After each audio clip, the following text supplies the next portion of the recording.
Well, I need to fix the intro video.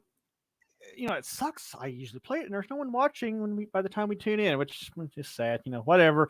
But we are back for another session in the Castles of Crusades in the Rising Knight series of the A Adventures. Let's introduce our merry band of screwballs. Yes, we need more cowbell. I'll tell Clint more cowbell. You did, Black Angus. We were very lucky. The great Mind Flame composed that. Not for us. You just here, take it, play it. It works. Bear, how are you doing? I'm on the wrong character. You can't get lit. If you had a flame illusion spell, you could light them up. Oh, by the way, knights don't rise; they fall. I just deducted 1,000 XP from you, so you're now level 2. Good job. And we have I'm more useless. Sanokin, who's asleep. Who's not asleep. I am not. I was retweeting your tweet. Oh. I should get an auto. So I'm working for you. Good. Yeah, and I'm getting yeah. I'll send you an extra cucumber next month. Okay, just make it ribbed. Will do. And there's Aquara playing a stable of characters. With a cat. With a cat! How are you tonight? I got the crazy bitch. Oh. And tonight we have a special guest. But what's the cat? Oh, Lord. Tonight we have a special guest, famed hobo and author. Hobo, indeed. I will go with that. He wandered in, and now he's here to play. He hasn't played with us in quite a while, but we're very glad to have him back. I appreciate everyone clapping in the tavern for me when I showed up. That was really nice of y'all. And, oh my God, there's a Walt in the chat. So there's that. Love you. What's Ryan? We love you too, Zach. We let everybody hear. What the hell? We have what the fluff? Wait a minute. Wow, I think that this is a new feature. StreamYard has background music. No. Brown chicken. You're trying to keep my attention. No. Actually, JR, we have that. It's we have it. Hold on. Ooh, a dulcimer. Where is it? Oh yeah, JR, we do have this in case we ever needed it.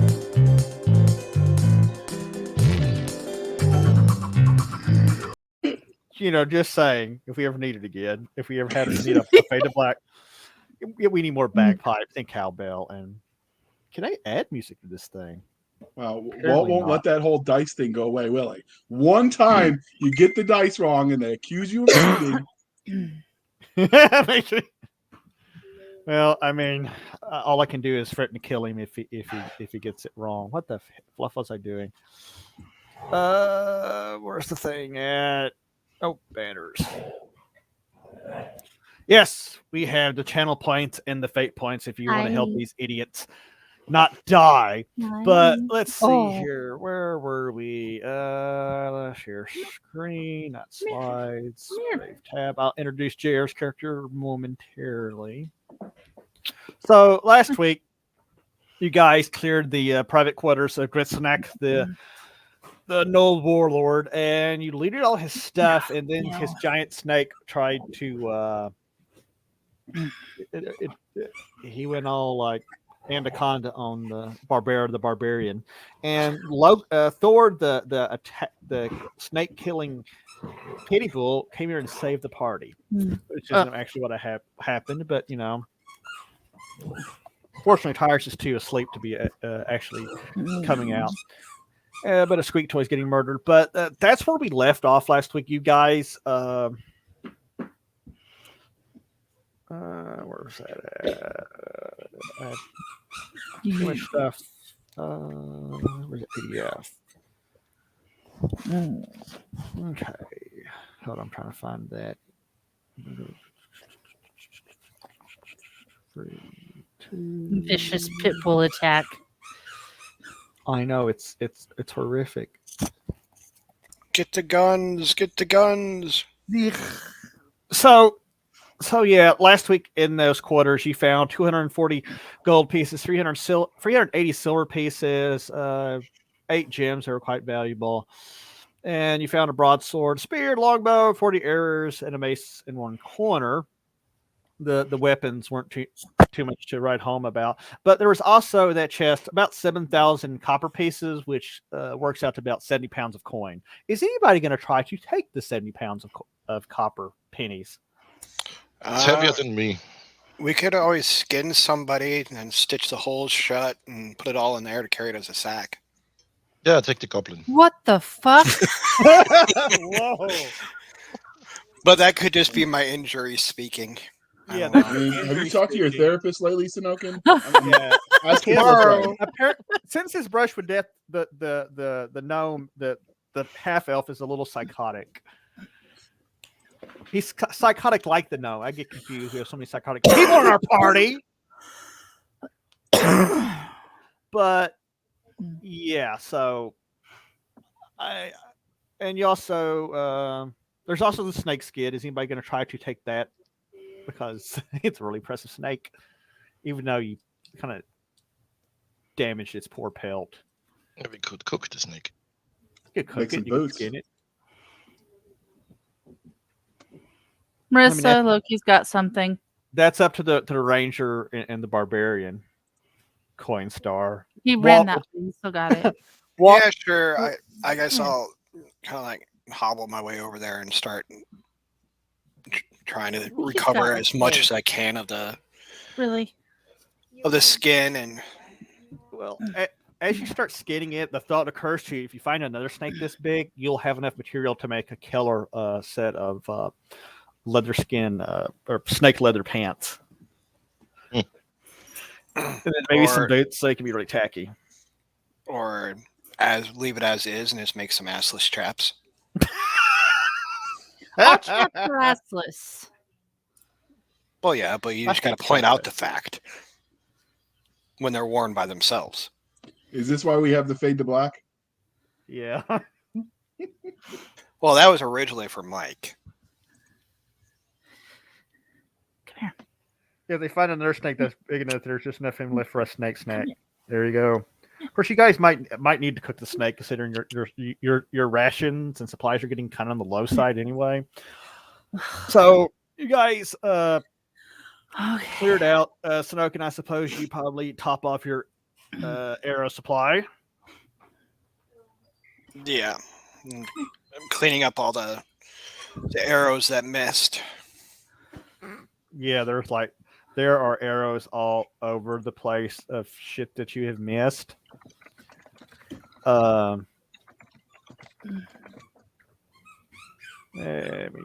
Freedom. So as you guys get done with all that crap, your little friend Gobby leads you back down the hallway. You know, because he's a good goblin, and he wants you to go as you go past that one door. Bear, give me a hearing check. That's the wrong tab. That's the wrong tab.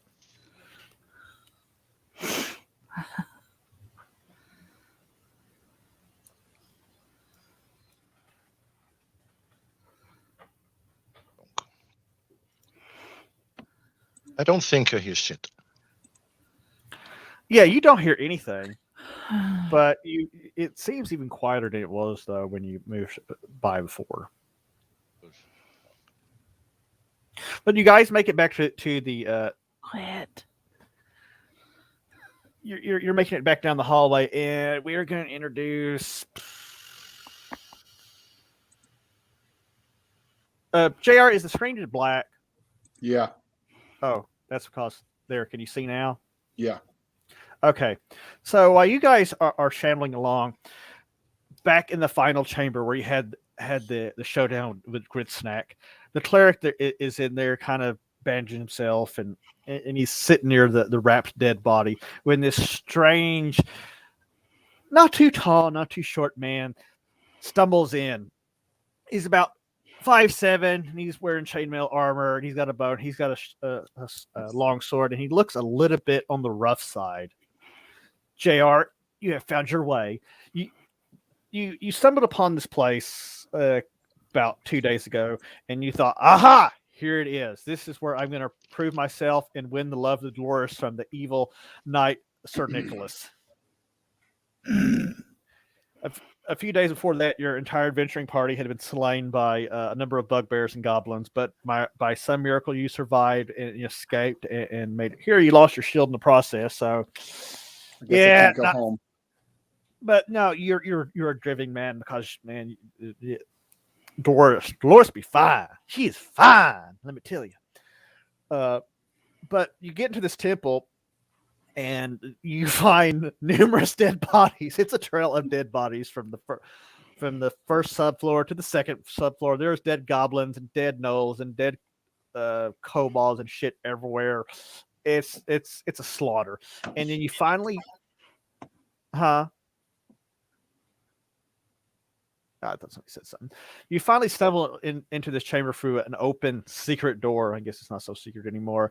And you see more dead goblins and a giant gnoll missing its head. You probably figured this was a gnoll you were after, but there's also a priest in heavy armor sitting next to this body that has been wrapped in leather. And go for it. What do you say? I'm totally telling Dolores I killed these things. The cleric looks up and says, "Who the fuck are you?" Wow. And I'll stately bow, and I'll introduce myself as Marvin Penrod. Marvin Penrod, the Pinhead? Some have called me such. Like, did you come here by yourself? And he looks really rough, and he's walking with a lamp, and he starts kind of moving towards you. Okay, does he appear threatening? He just appears like he has permanent indigestion at this point. Okay, I'll just stand ready. Yeah, he's like, he looks at you. He's like, "What are you doing here?" I came to kill the creatures. Kind of bit late for that, aren't you, you fool? Or you were a bit alone? early. Did you Or come you were a alone? bit early. No, I had friends. They didn't make it. Sucks for them.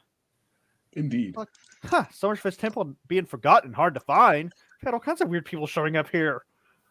First that shifty thief, then you. Who the fuck else is going to show up? God, he is an awful foul-mouthed cleric. Now you know why I had to take a mouth of silence. So That's the moment when they're going to walk through the door. He's making up for showing up. So, okay, at this point, to your left, you see a goblin walk in, and then right behind him a gnome. Stop us, wait. I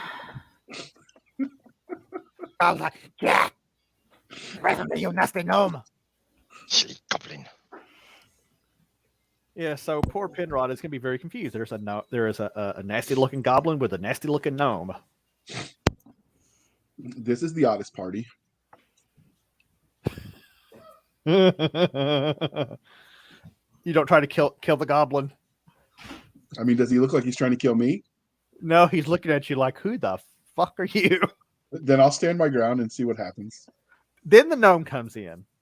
Little short-ass little gnome with a pointy hat. Hey, you ought to introduce yourself. Do it, Bear. I'll give you bonus XP. He needs to introduce himself first. I'm not going to introduce myself to some human. The cleric looks at supremacy. It says, "Master Penrod, here's our illustrious illusionist," and he's kind of, you can tell it's dripping with sarcasm. You're an idiot. I am. Yeah, you get it. No.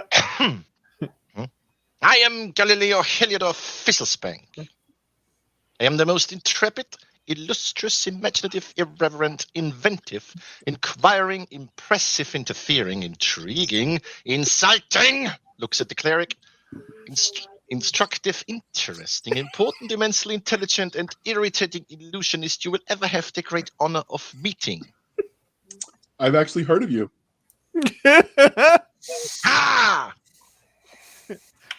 The goblin looks at the newcomer in the gnome and says, "Ah, he must be a piece of shit like this one."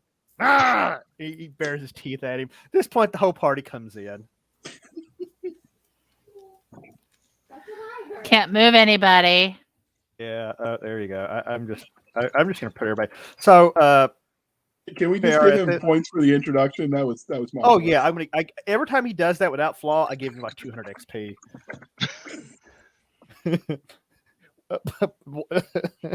Wait, what do you have clipped for it? But the introduction of Mr. Fizzlespark. Yeah, I love that. So, Jerry, at this point, this tall, blonde, barbarian-looking woman walks in with a giant two-handed sword on her back, and then a very near-death-looking half-elf, and a shady-looking little thief. Okay. The cleric looks at the new fighter, and he looks at everybody. It's like, apparently this place is not as hard to find as we were told. Another idiot found it. I just follow the trail of dead bodies. The goblin kind of looks like.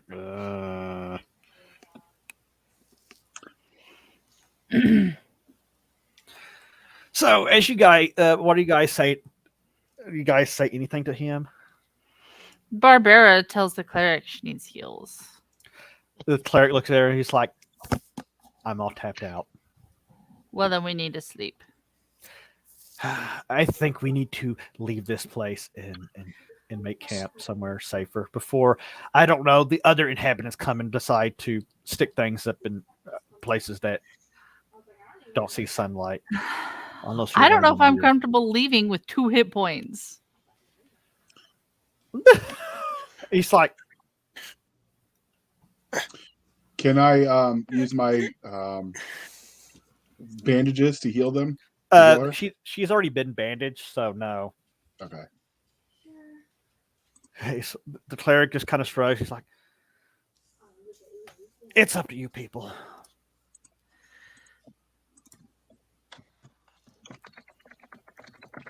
Let's get out of here. That's and I've been walking around with 2 hit points for a couple of weeks now. So I don't know what you're complaining about. Okay, you take lead.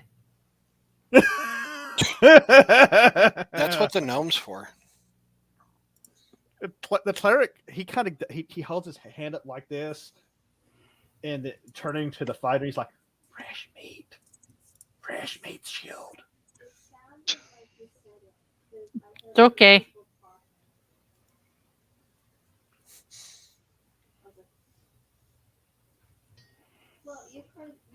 So you guys have decided that you're scramming?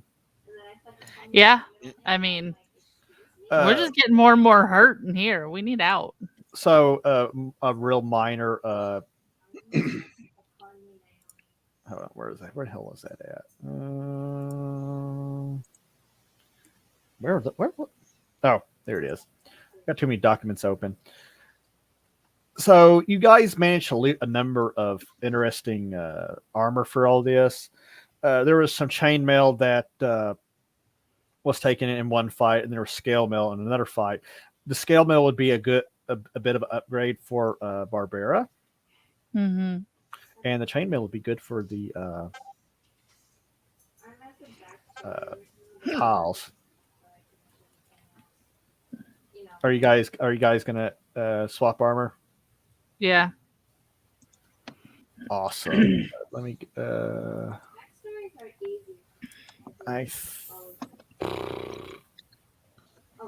Let me look at it real quick.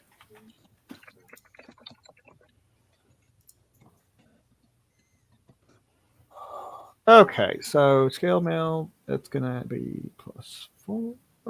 Yeah, so Zoc, nope, that's not wrong character.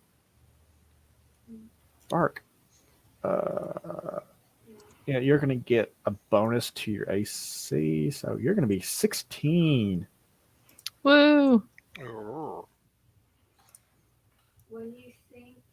Which will be the same for Jesse.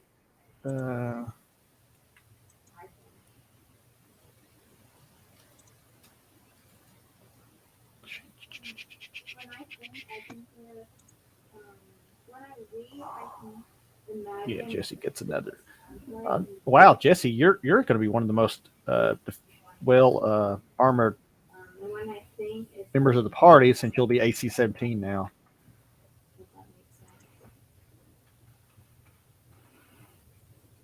So you guys spend a little bit of time changing out your armor and securing all the loot, and doing all the things that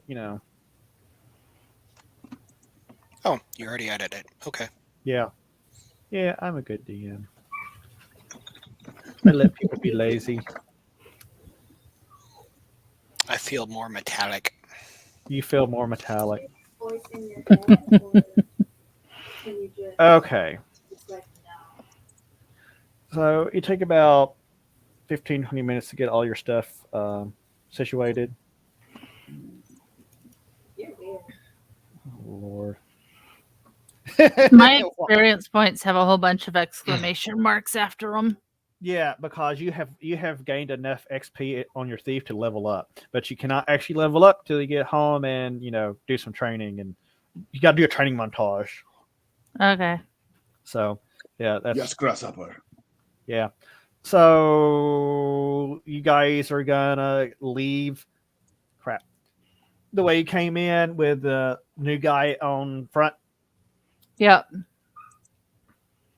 So do.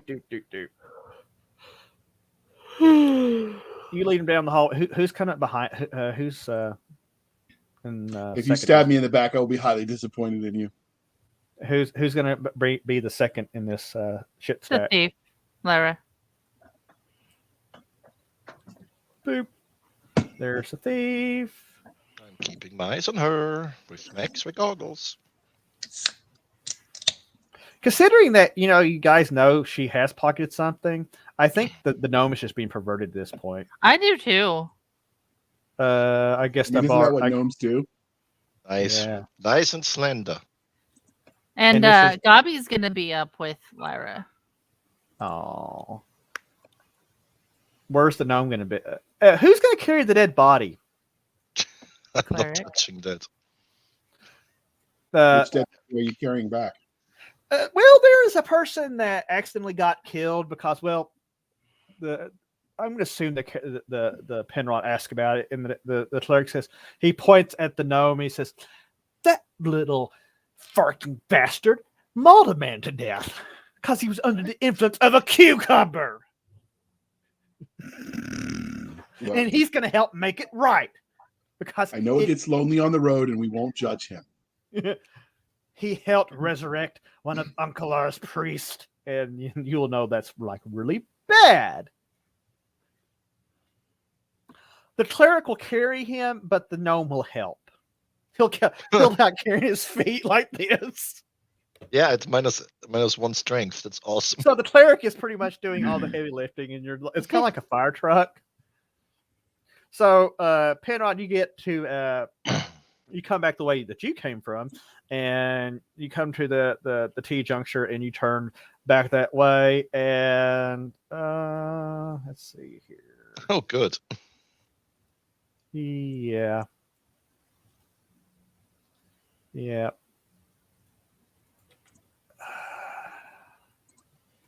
guys are all walking, talking, bullshitting. Bear, how about you do a listening check for me? Oh dear. Let's see that I don't hear anything. Hey, 17. You hear your highly developed and ginormous gnome ears pick up a lot of the sound of skittering and whispered sounds coming up from ahead beyond the door. There's something behind the door. Well, get in there. Find out what it is. Go in Investigate. yourself. What does the brave fighter do? Have they checked? Well, we've been through here, right? So we presumably the doors have been checked for traps. Yeah. There's no traps. It's safe going. I mean, as far as traps go. I'll whisper. Can he tell how many? He has no idea. Then forward into the breach. You throw the door open, you step in, and there are 6 kobolds, 3 or 4 giant spiders, all standing there, and like, stop there in the name of Gretznak! In very broken common tongue. And this Doesn't is how Lyra JR have the dies. head? I think the barbarian has the head. So I'll just lift my sword and scream for Dolores and charge in. Just show him the head. Show him the head. Yeah, Barbara's gonna come up and be like, in the name of fucking who? I killed him. You did not. Nice. Okay. Things are getting a little bit confusing. What the fuck? I am going to do something stupid. So, okay, Barbara steps out and she pulls out the severed head of Gritsnack and holds it up into the sky. And Go here, you stupid thing. Ghost And sounds. Oh. what kind of ghost sounds does it start making? What? I'm asking the gnome. Yeah, I'm trying to think. I have it in my head. You're stepping out holding the head like this at it, and there's a a gasp between all the kobolds, and even the spiders kind of move backwards. This. Hold on, Walt. What the hell? Let's Not see. type. I don't think I actually have a fate point to do Yeah. that. It's going to do a stupid thing because it starts singing "Ra Ra Rasputin." Yeah, so it starts weird sounds start coming out, and the gnolls, not the gnolls, the kobolds start freaking out, looking at it, while Penrod is doing a very aggressive stance, like he's getting ready to lay some hate. Let's see, do they make the save?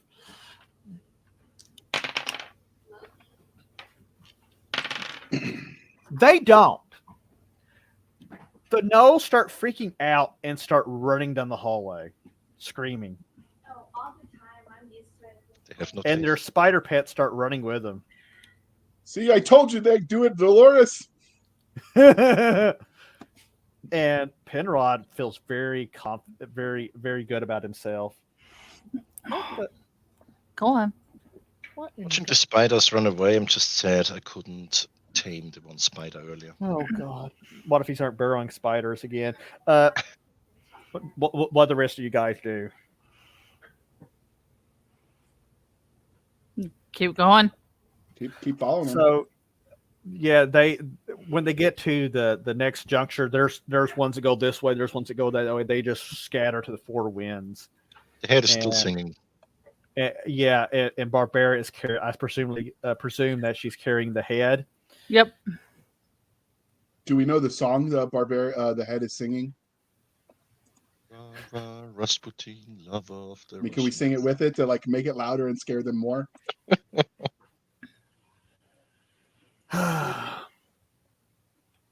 Not sure how good I at gnome culture. Gnomish hate crime by their culture. So you guys managed to make it back to the staircase without encountering any other of these guys. They have just disappeared. They have ran the hell out of there or hidden or whatever because of the zombified singing head of Gritsnack the Bold. And you guys managed to make it up to the next level, and you come back into that room with all those wargs that I presume that are still in their pens. they get scent of Gritsnack's head and they start whimpering and some start growling and they're not very happy, but you can bypass them and yeah. You guys make it to the outside of the temple without any problem, and when you emerge, you find that it's right around dusk. The cleric is there with you. He's like, he actually made it out alive. Very sarcastic.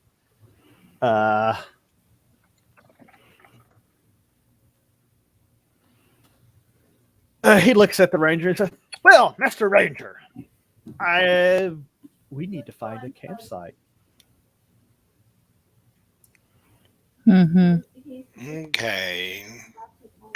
I will spin around in a circle and point randomly. How about there? He Gib slaps you. Great. You're down on the hit. Yeah, now I'm down. So give me a survival check. That's a wisdom check. Am I still in negatives on everything? Yep. Because it's more of a mental faculty thing, I'm going to allow you to. Well, of course, actually, you don't get any bonuses, but you get to make a flat D20 check. So just get a 12 or higher.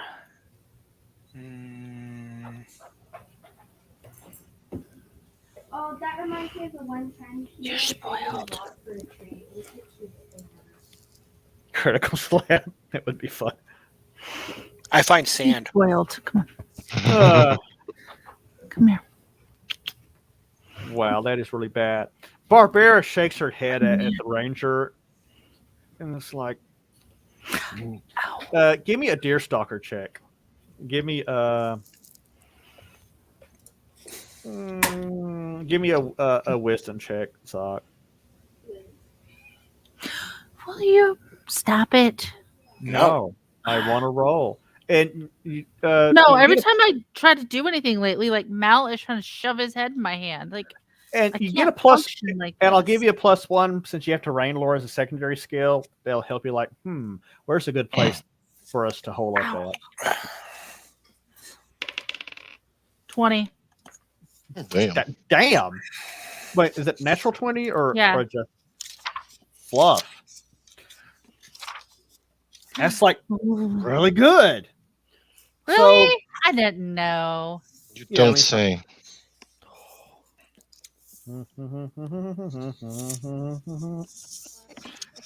So Barbara rolls her eyes at the ranger and is like, how about I show you how it's done, son?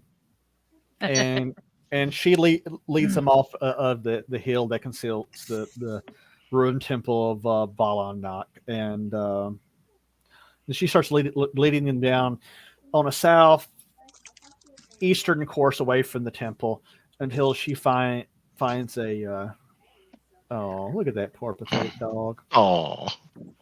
Let me see something. Marissa.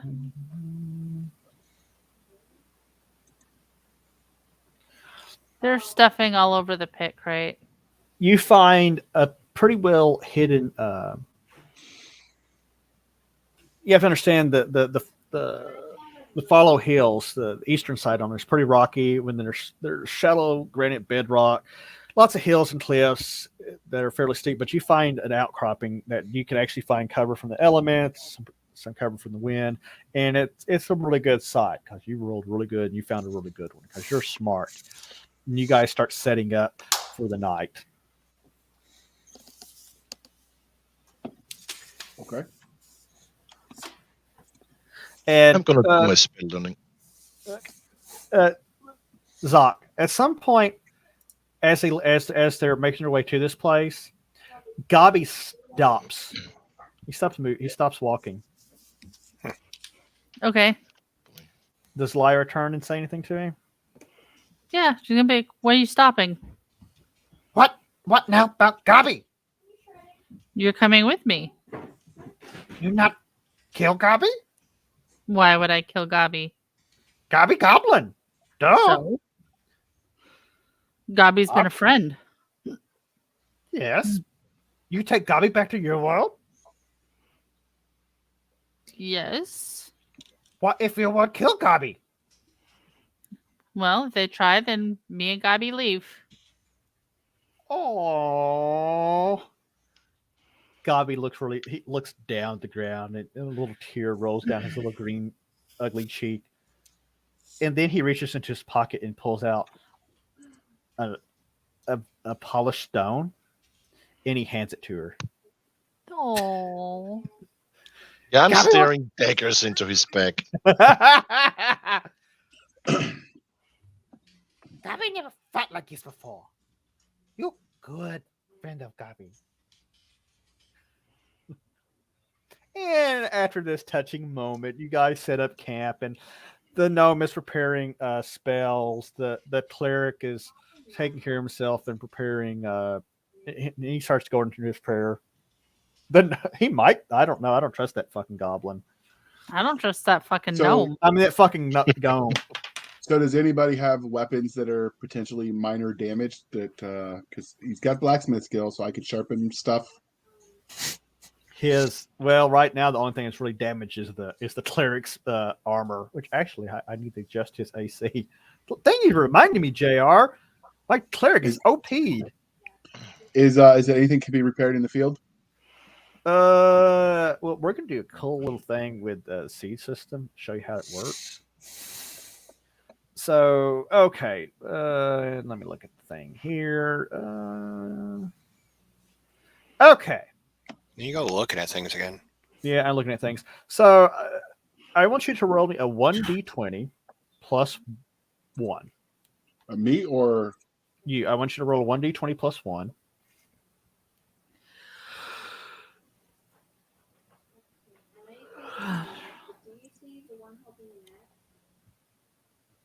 what? It did 2 of them instead of plus 1. You hit the wrong thing. You double click d20. You click 1d20 and then you hit the plus a couple times, or however many. There we go. One time I told you. So I got a 7. It looks like. You examine his armor. You examine his armor and determine it is beyond your capability to fix in the field. Okay. Because the way the seed system works is you have primary and secondary. In my game from the CKG rules, you have territory attributes, and when you roll, if your attribute was a prime, you'd roll 1d20, and you'd have to get above at the very least a 12.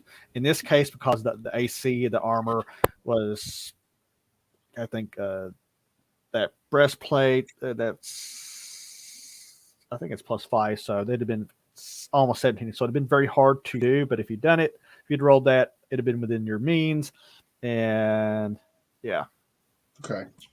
And bear back 1 second. Oh, well, and I was just going to address him.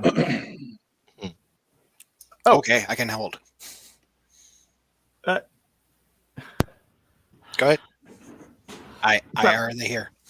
Okay, you are really here. So, Jesse, considering what you just said in private chat, are you going to try to go out and forage food? Yeah, I can if we want to use it this time. I just mentioned it for future. Yeah, well, I mean, that's going to be. I mean, you guys are low on food to begin with, so. Let's see here. So, little side story, real quick, while we're talking about food. Yeah, I look over and the pits have hay in the crate with them. They're fighting over hay. Like I never fucking feed them. Hey now. Hay's for horses. You're an all-star. Cooper got a hold of the bag of hay that we've got for the rabbit and ripped the bag apart earlier. Well, at least it's the rabbit's hay and not the rabbit, right? True. Yeah, that ain't kind Depends on who you ask. Rabbit stew is good. Bunnicula is a very sweet bunny. Add some sour to it. No. It goes well with mushrooms. No, nothing goes with mushrooms. Serve it over rice. Foul. A little bit of soy sauce. It's good stuff. Okay, so Jesse, let's see here. Okay, rangers the ranger must spend 8 hours hunting and gathering to produce enough food and water to feed 2d4 people for a day. Okay, Okay, that will require a successful wisdom check, apparently. If you wish to feed or shelter alert. No. No, okay, yes, it's just straight up. You just got to roll 2d4 then to see how much food you bring back. Anybody going with him? Yeah, why not? Okay, the new guy's going to go. He might need someone to carry something. He mentions it to get enough food for 3 people. But consider you guys still have some rations and dried fruit, and Gabi still has part of Fizzlespank's cucumber. In fact, he sits over in the corner in the fire. He's like grinning the whole time as he nods. Well, and also the gnome's not even a half a person. So can I use my +1 to cooking? Yeah. Can I use my +1 to cooking to stretch the food with proper recipe ship? I don't know. You know what? Not only that, if you can make a good siege check on this, I'll give them a bonus to their healing. Let's see. What would you consider cooking be? Would that be a wisdom, intelligence? Let's say it's intelligence. Okay. Roll me a 1d20. Depends on who's cooking it. Intelligence is knowing that tomato is a fruit. Wisdom is knowing not to put it in a fruit salad. All right, so roll it. And depending on who's cooking, it could be a constitution check. Right. Do I have any poisons? 5. I guess it didn't come out well. The dice hate me. Yeah, you didn't do very well. You cook a really questionable stew for everybody. It's edible, but the goblin, he takes he sticks his finger in it, then licks. He's like, ah, smells like nausea, ah, and he starts licking the ground. He starts licking the dirt. Look, the gnome who contributed his flesh to make this stew for you did not complain like that. So. What? Do I have any poisons I can put in there? Poison everybody. Bring this to an end. What the hell? Drink some Kool-Aid. Not working. Yeah, be questionable about the Kool-Aid. Boundaries being ridiculous. But you guys make camp. Who's going to take first watch? I will. Why not? And Foundry stopped responding, apparently. Going to sleep the cleric and gnome should probably sleep all the way through, since they don't let me take watches anyway, so. Yeah. After what you did, yeah. Crazy. Oh, Sinokin, you're going to hell for that. What? That gnome is about half a Dinklage soapbox, not half a human. God damn. The savage, it burns. So you guys sleep. You guys all have a peaceful, quiet night. Nothing stumbles upon you. Nothing tries to eat you, and you all gain back a single hit point. At least the ones that hasn't. Yeah, so we. I feel energized, like 50% better. So in the morning, the cleric is like, okay. He's over there praying and not swearing somehow. Let's see. He must be dying of some poison from the failed cooking. He starts making the rounds with his holy healing, daily healing ability. First, he lays hands on the shoulders of the barbarian and gives him a good squeeze, and it feels really good. Like he has strong hands, so it's like, damn, he could be a professional masseuse. And he heals her for 3 hit points of damage. He also heals himself for a little bit, and he gives the ranger what little bit he has, because the ability which I stole from the war priest allows him to roll a 1d8, and then he can divide that as he sees fit. So he helps get you guys up to a little bit, so you're not as bad. What are you guys going to do? Are you going to try to do any more foraging and hunting, or now? Barbara will go do some hunting. Okay, now yeah, I'll roll real quick just to see what I get before I have to get up. Okay. Damn, Jesse, that's pretty good. So yeah, you get you manage to gather food enough for 5 people. Barbera goes out and let me see. Let me look at that real quick. What does it take to do a deer stalker?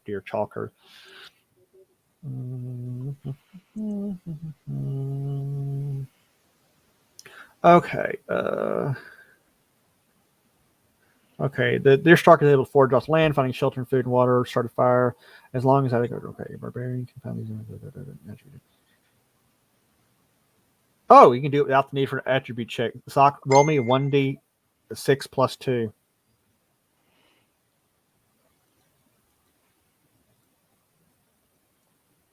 Five.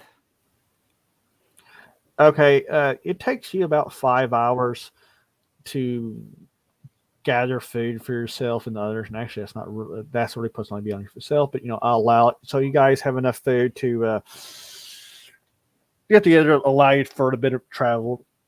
Because between how much loot you guys have, the fact that you're lugging 120, 30 pound dead body, it's going to take you a little while to get back to Malforton. So you guys are going to need food. And I'm sure Marvin can help prepare the food and make it ready. And he's probably like a hobbit and brought him a bag of cooking spices and salt. And, he makes some snake jerky and, just some really good shit. The cleric, he looks at you guys. Let me pull up a local map. Where the fluff is it? There it is. Okay. Let me activate it. There we go. And it's loading. Really? Well, Jesse. Okay. Well, somebody just triggered the Tyrus cam. Asleep. Hi, everybody. This is the Tyrus cam. It's so cute. I'm so tired. Oh, help, guys. This is Animal Abuse. I just want look how tired he is. He's had a long day. He's been finding nails, and I don't know where. I don't know anything about it. The German Shepherd did it. Here, I'll put you over in your. Oh, he's nailing Bring hide back and seek. the fruit bat. Huh? Bring back the fruit bat. Well, now he's in his chair and he's laying down. He's all comfortable. Everybody got to see the fruit bat. So, can you guys see the map? The overlay map. Yeah. Okay, right now, you guys are just a little bit south east of Balan Nactra out there. You need to return to Malforton, which is that add-on's still not working, which is down that way. That's going to be about 40 miles downriver. And Clerk brings this up, like we need to really consider how we do this, how we go back. The area you're in. Put together a shitty little raft and just raft back to Malforton. Depends on how good you guys really are. That'd be easier than lugging this body. Now, a quick lowdown on the landscape to further inform you. The Follow Hills are fairly rocky and difficult to navigate. The eastern side, the eastern portion is fairly rocky with the shallow granite bedrock, as mentioned before. And the western side of the river, it's sandstone, limestone, and very well watered. There's thick vegetation, and it's fairly hilly with a lot of natural caves and underground streams. And river has it. There's a lot of annoying fae over there. So, the Droonberry River is an option. Maybe could potentially put together a raft, but there's also rumors of curses that you guys would probably have heard about. And you guys do know the way you came. How are you gonna try and travel? You're gonna try to just head south and hook it to the west, kind of like the way you came. You guys gonna try to cross the river and go down that way, or you're gonna try to go down the river? Are there any trees around? That's what I was just about to bring up, actually. Finding enough wood might be difficult, but not impossible. So we're in the East Fallow Hills. You're in the yeah.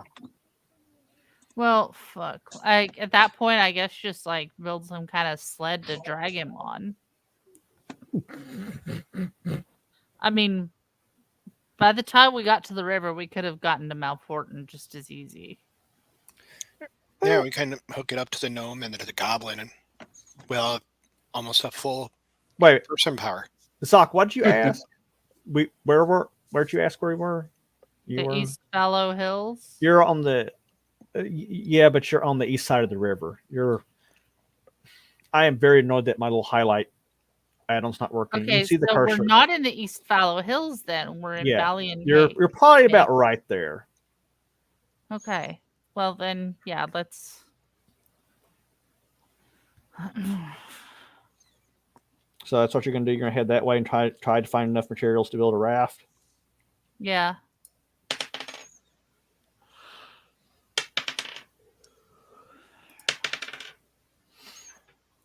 So you guys pack up and start heading out that way.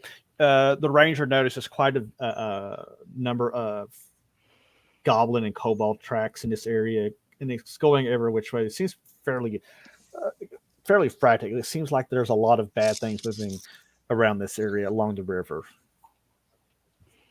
Do you continue?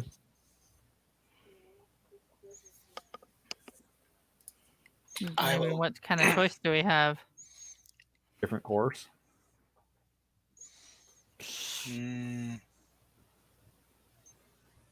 I say we just keep going as we are, but I just don't want to get wet and be half dead.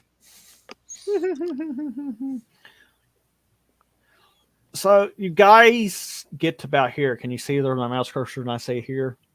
Mm-hmm.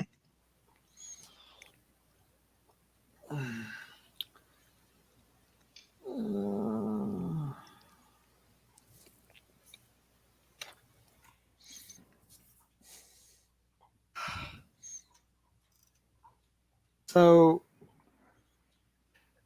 as you near the river, you notice there are a lot of small trees, like very small ones, thorny bushes and other undergrowth, but you don't necessarily see anything very large. Bear, do you get anywhere near the riverbank?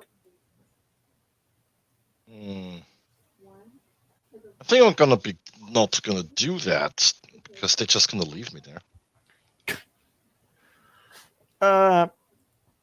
Okay, well let's Goblin can. Ranger, we're gonna do a survival check to look for sticks. Let me think here.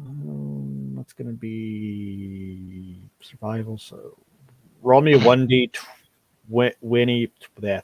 20 wisdom check.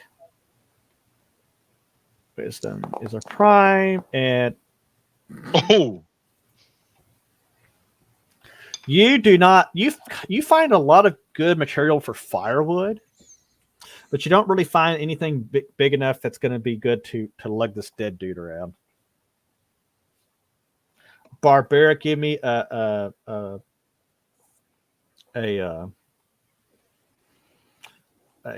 deerstalker check. We're going to say wisdom check again. 17. Okay, so wisdom secondary. That's a fail. You find sticks too. Can I find sticks? Where do you look for? Do you really want to look for sticks? Or whatever the fuck are we looking for? I'm gonna look for sticks because I'm good at sticks. So you're wandering around and you see a pretty large log near the riverbank. I'm not gonna yell at them and tell them to roll it over. How close do you get to the bank as you're doing this? There's a log!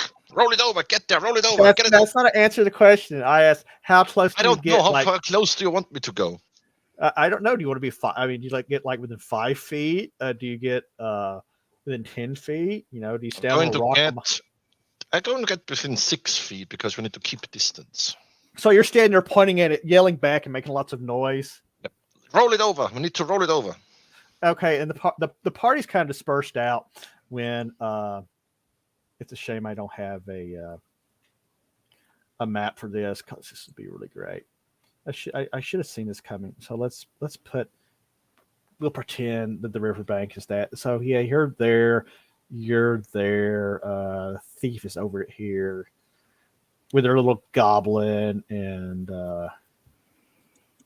Marvin's standing. Oh, his icon's too small. I think it's everybody. The cleric's over here. You're standing there, and you're carrying on.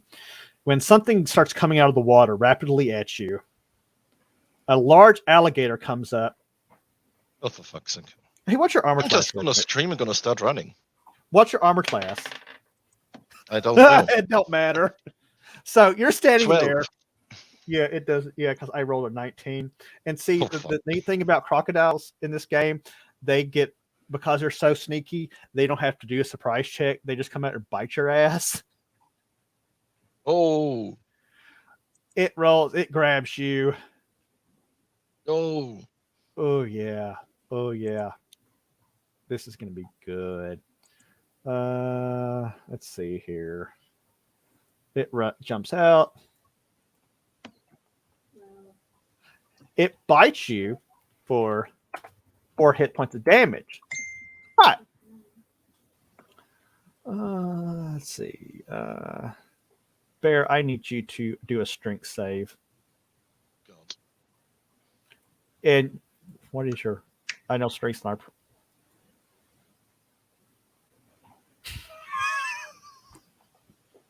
What do you want me to roll, you crazy person? 1d20 minus 1. Like, this is just formality. Well, that's a 15. Yeah, so yeah, I mean that's kind of formality because you don't have enough bonuses to make it. So Bear, it grabs you, it's like chomps you and pulls you back in the water and does a barrel roll into the water as you're fighting. It's struggling. It's going to pull you under the water. I'm just going to scream like a little girl. Hey JR, do you want to roll a 1d10 for me? Absolutely. Oh, that is not. Well, Bark. Any bonuses to it? No, just rolled straight. Of course, I rolled a 1.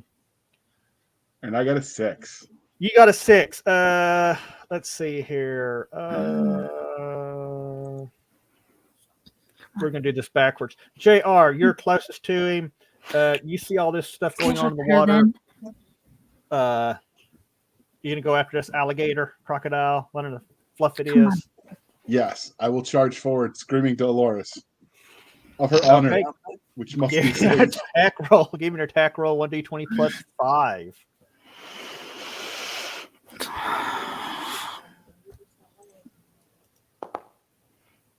I got a 15 plus 5 is 20. Damn, roll me damage. That's 1d8 plus. Let me pull that up. Give me just a second. 1d8 plus 4. All right. Whew. He might be. I did a whopping 7. Woo! You run up and plunge your sword into the alligator crocodile thing, and as you run it through, you kind of wonder like, I hope it hasn't swallowed that little guy yet. The goblin is standing up her lyre going, it is laughing its ass off. Sock, what's Barbara doing?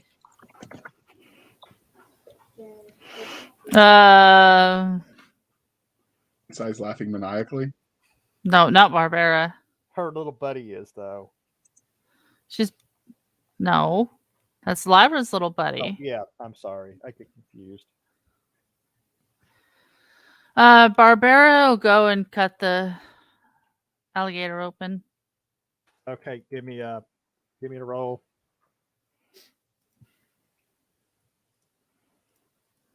God. 20. Damn.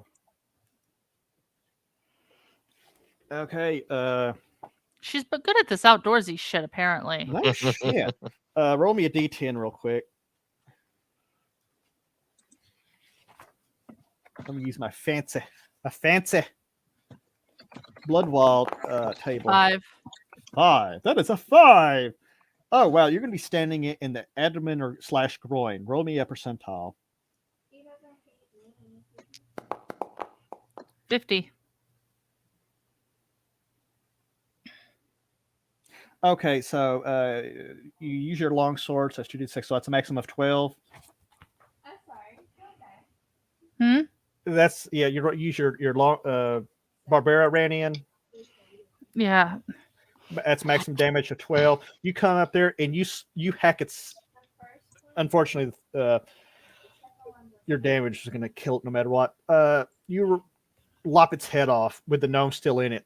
The head rolls off and it starts like spinning in the water and starts drifting downstream, and it's still locked onto the gnome. So you you have see like the legs.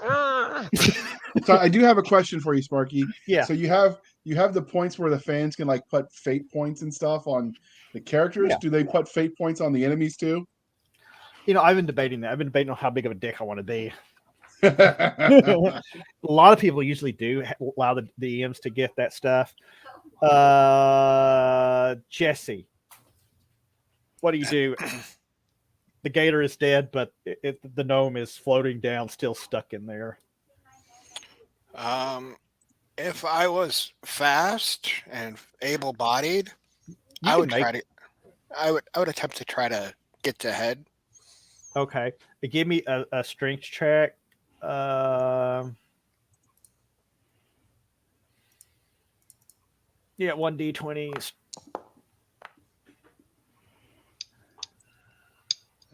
You try to get a hold of it, but it slips from your grasp. Bye, Nomi.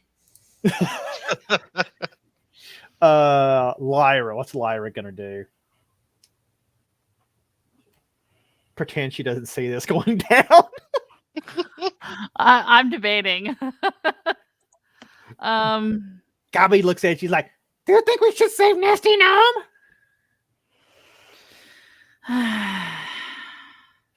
If Gabby saved Nasty Gnome, Gabby could hold it over his head forever. We should help. Okay, we'll help. Okay, so you guys are going to run over there. Let's do strength checks. Roll me a 1d20. Get above 15, and I will roll for Gabi. And Ooh, nope. Oh man, primary. Well, Gabi at least has a primary in strength. Gabi does not make that. Make that. You guys are trying to grab the head, and it keeps floating. It keeps floating. Let's see. Yes, I'm swimming. Barrett, try to do a strength check, and if you can get higher than 18, I'll let you get loose. Yeah, that's not gonna happen. So, as we're watching this, is this kind of like seeing a baby in a bathtub? Yep. Well, basically. So you're trying to crack the jaws open, and it's just floating down. The water's not deep at all, but your little legs are flailing, and you're starting to choke in water. You bastards! JR, you're standing there really close to all this. Are you going to try to save this guy? Oh, the cleric is just standing there like, I don't have time for this shit. Yeah, I'll try to save him. Roll me a strength check, which is roll me a 1d20 plus 3. All right, 1d20 plus 3. Oh, so 19 plus 3, 20, or 20 plus 3. Yeah, so you got it. 22. So you just wait out there, and you pick up the whole head with the gnome in it, and you turn around and walk back over there, and his legs are still like kicking everywhere. It's like his one of the arms hanging out. He's like, I'm gonna die, and you cover it, you set it on the ground, and the cleric comes over and pries the jaws open, let the gnome out. Shove it all the way through the throat. I'm sensing some hostility among the party. Yeah. Oh, racist. Just a little bit. The cleric shakes his head at the gnome. What's the gnome say? I'm gonna flip him off, just like.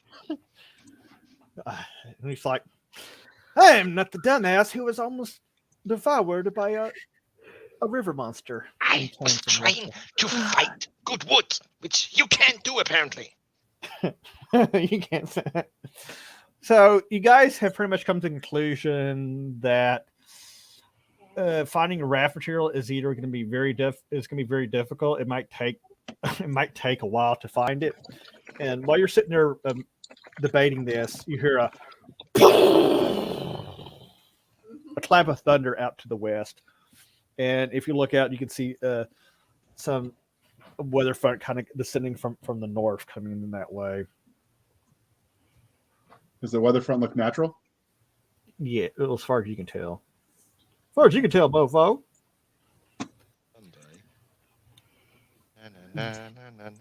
The question is posed, what do we do? And apparently walking along the river ain't exactly safe to gnomes. So did the gnome actually see a log, or was the log he thought he saw the crocodile? Bear, roll me a wisdom check to determine what it was. Roll me a 1d20.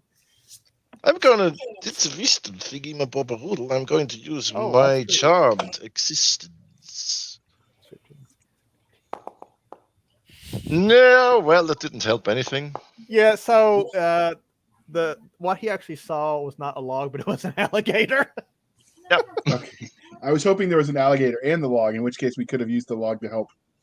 He could have tied the gnome to the log and sent it down the river. Well, we could have cut the log in half and hollowed it out real quick and made a crappy canoe. Crappy canoe. The storm, to the ranger's eyes, looks fairly nasty. And it occurs to him it might not be a bad idea to find shelter. Mm-hmm. You do remember about a half a day's travel back to east from where you are now. When you're coming back up, you remember that tower you guys saw? The glowing tower that you were warned about? It was very towerful. It was very powerful. That is probably the best bit of shelter you guys can remember. What are you guys going to do? Die here soaking wet. Die there. Probably not as wet. I vote on the Tower of Creepiness. I'm just going to swan curse. What's everybody else thinking? Sock.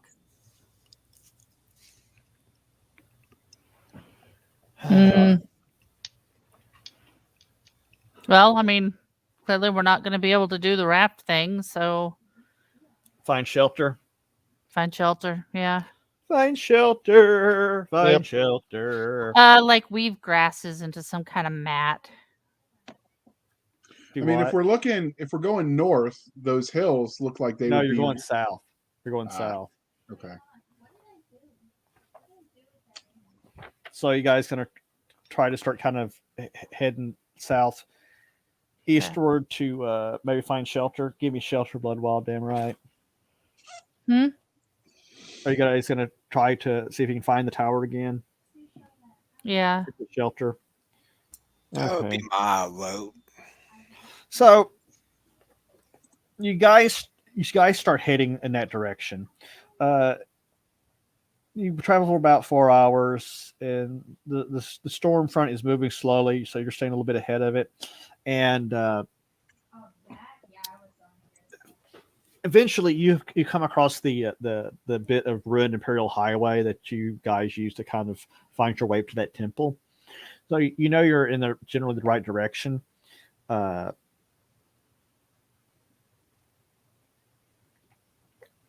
As you travel a bit, you see the tower, and it's just starting to get a bit dusk. But it's a pretty good distance away, some hours of traveling.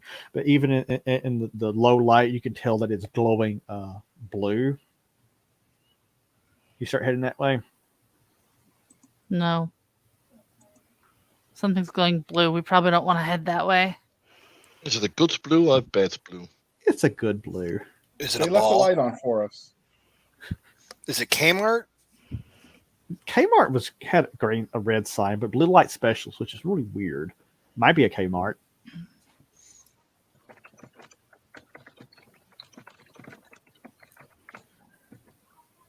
So what's the plan, Stans? S-Mart. Yes, it's S-Mart. S-Mart. I don't care if it's blue or red. Just go there. I want to see what the shiny is. Yeah, might as well. So you What's guys, the worst that could happen? you can all die.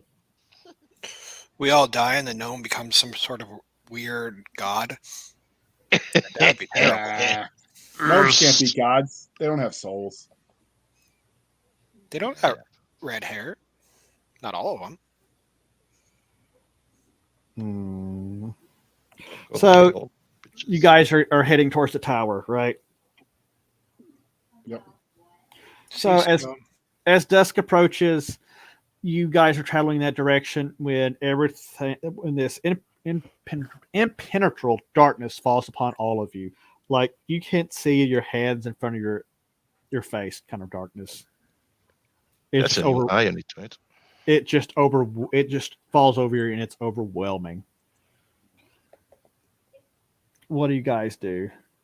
Except Sock. Sock dies. Can I see in it? Yep. Because I have the I died. Good night. I have dark vision. Oh Lord. No. That's what makes it strange. Even you and the goblin and the elf are like, holy shit, we can't see. Gabby's blind! Now, is this kind of going into this darkness? Is it kind of like a fade to black, or is it like one step? Hey, it's bright and sunny day with a storm on the horizon. That's a sock. And then one of my darkness. And the next step. Are you saying like if I step backwards, will it be magically light again? Yeah, can I go step back and forth, keep doing a strobe effect? You can dance all the place. You are in the dark. Okay. Do you guys keep trying to go forward, or what do you do? I'm gonna get my plug. Your butt plug. Fuck you. Whoa. Hey, the cucumber's already broken. Right? This game went weird. That's plug size. Did the ranger ever wash the penises off his face? I don't think he Not did. that I'm aware of. I'm gonna get my club out. I'm going to cast light on it just to see if it does something. Nope. If you hold it real close, you can kind of see the light, but curse you! You think this might be magical in nature? That baby rattle is really useless. How do you guys move? Do you guys continue on the same direction? Do you move back? Do you move left, right? What do you do? Back up. Back up in the darkness. Okay, that's what you. What's the gnome do? I'm going to follow. Follow who? I don't know. The barbarian. Well, you can't see the barbarian. You guys have totally lost. I'm going to follow whoever is randomly nearest me that I can smell. Maybe. Okay, you can smell the goblin. Oh fuck! Follow the goblin then. The goblin kind of freaks out and starts running forward. What's Lyra do? Follow him. What's Lyra do? Well, she was planning on backing out, but then the goblin ran forward, so she's going to try to follow the goblin. So she runs forward. Barbarian goes backwards. What's Pyle doing? And what's Penrod doing? Marvin steps into the light. So he's gonna go. He's dead. Step into the light, Caroline. Step into the light. You're in the wrong tunnel for that one. So the goblin leads you guys on a bit of a foot chase for about 60 feet, and then you hear it all. I'm cured! Well, that was interesting. What the hell? The gnome is the next to he's like stumbling forward and walks through, and then he can see again, and then thief. I see. Therefore, you are. Any of those who keep going forward, or eventually forward or backwards, once you get about 60 foot from the epicenter of where it happened, you guys come and see again. Bear, give me a wisdom check. I know absolutely nothing. You know absolutely nothing. The cleric in all this manages to stumble through too, and he looks back and he says, I think something or somebody cast darkness upon us. No shit, Sherlock. He looks at you. But eventually, you guys manage to congregate together again. Do you alter your path? Do you continue towards the temple? Do you continue? Or tower? What do you do?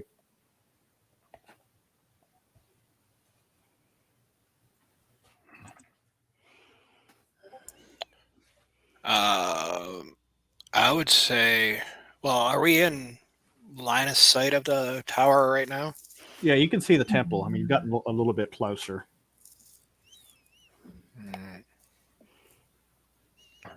Now, what I think about, you're saying it's like somebody casts darkness on us. How far away is the structure?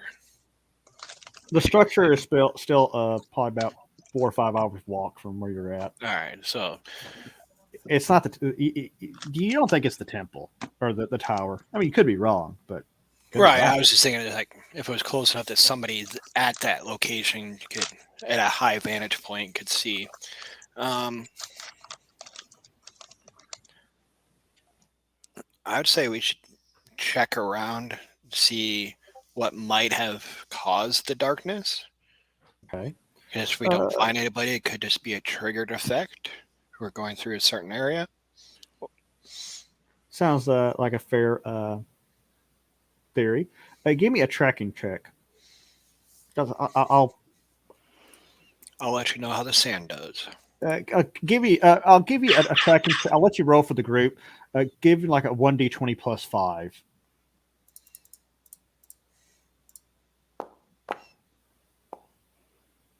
$13. You don't find anything. You don't find anything, or even you don't really hear anything of. You don't find anything that would have likely cast a spell upon you.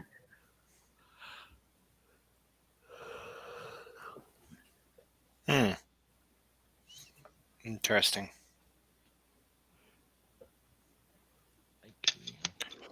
Probably not good, but let's continue on. You guys push forward. About 40 minutes goes on. The light is starting to fail, and the noble illusionist lights up. What is he? What's he going to light up? His hat.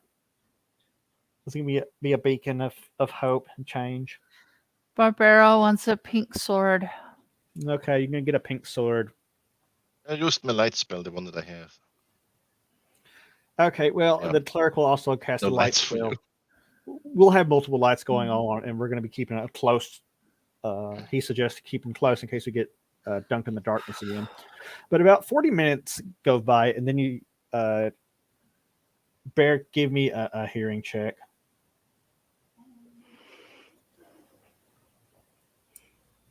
Yeah. 17. I might hear something for once. So, as you're going, you hear a. Who's that? Who's laughing? Come out! Are you like standing with your club jumping around like this? Yep. Put your baby rattle away. Up where Barbara is, you start hearing it a lot louder and more. Like, and then if you look at your sword, do you have your sword out? Or yeah. You're like, waving the pink sword of goodness. Torch. You see something whip by past the sword, and then Penrod, you feel something land on your neck and whisper, "Hello there, hello there," and then it flies off, and you tell it's like small. Great. What? Everybody starts hearing this and feeling things land on them and bothering them. And, I'm going to transport it. Gobby hides under Lyra. Gobby's scared. Immunity to Gator's permanent blessing. I don't think he believes in any god, so Barbarian, you get the best look at it. Look at what's going on. When about 2 or 3 of these things start buzzing around your sword, and you realize they're pixies. Mm. I just realized we missed a perfect opportunity to skin the gator and get some more meat. And shoes. And shoes going and to- belts, whatever. I'm going to cast. Maybe Penrod carried the skull with him. Anyway, what are you I saying shall there? claim it for Dolores. Claim it for the Dolores. Oh my I'm God. going to cast my favorite Gilderoy Lockhart spell, Pesky Pixie Pestanomi.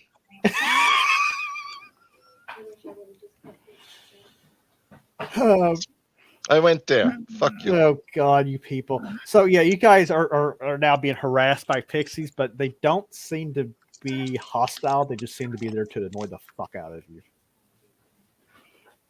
Hello.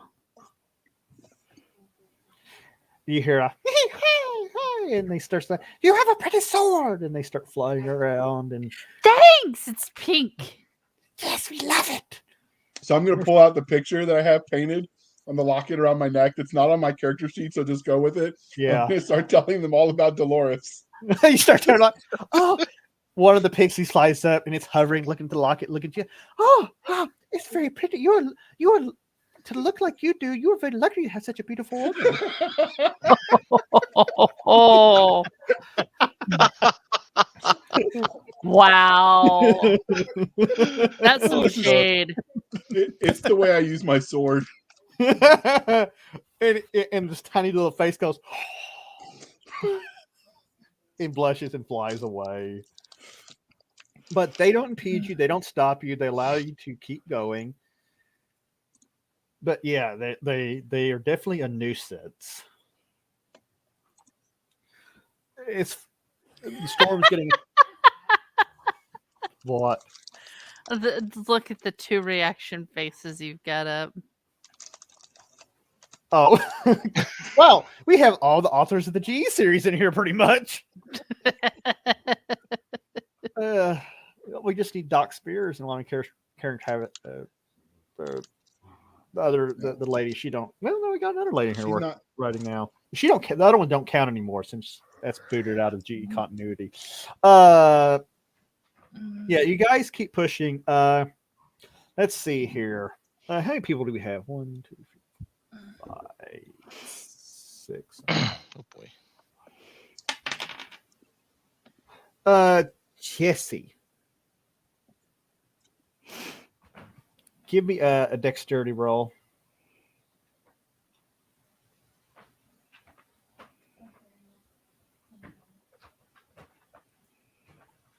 Of course, Jesse might be AFK. Nope, he rolled. Oh, there he rolls. Wow. Even with the negative. Bear, roll me a dexterity roll. Jesus Christ. Luckily. Yeah, you gotta. Yeah. Luckily, that doesn't do shit. So the elf, the hoity-toity elf, is just walking along and sails right by something, and you're oblivious. It's As like, suddenly you're walking, you go, poof, you fall into a 10-foot pit. Wow. I'm Clunk. dead. You take a hit point of damage as you fall. Is that swearing down there? Cussing? The goblin runs out and goes,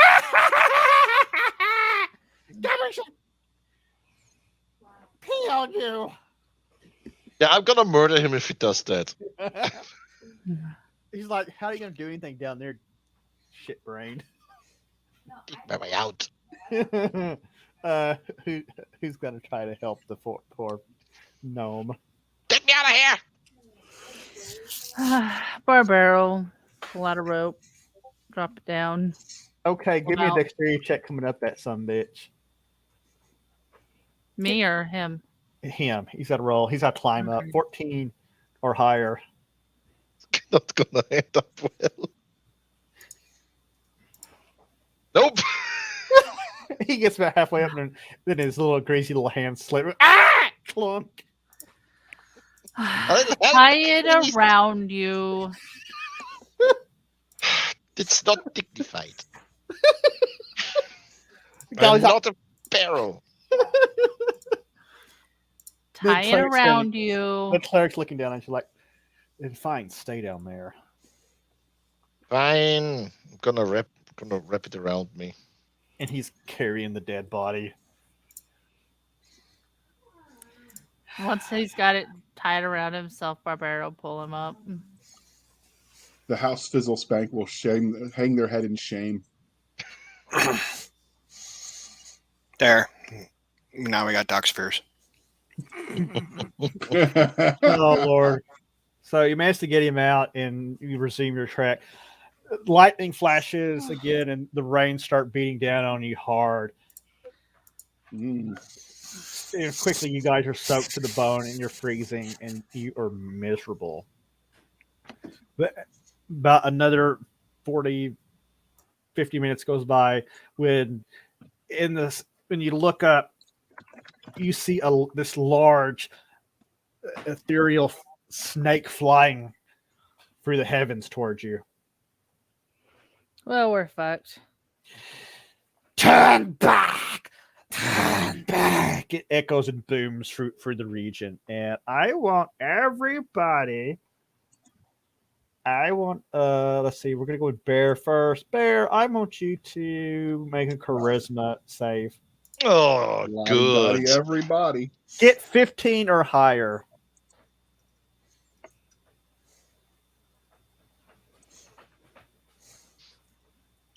Nope. Okay, let's see here. Barbara, I need you to make a charisma save. You got to get 18 or higher.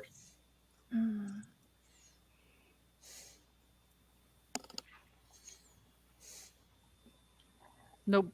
Lyra, 15 or higher. No. Pile. Nope. Oh, whatever I needed. Marvin, Hold on. 15 or higher. I got a 19. Hey. Okay, let's see here. Look at this. You can pick the dice up. Whee! Let's see here. Wow, I rolled a natural 20 for the goblin saving throw.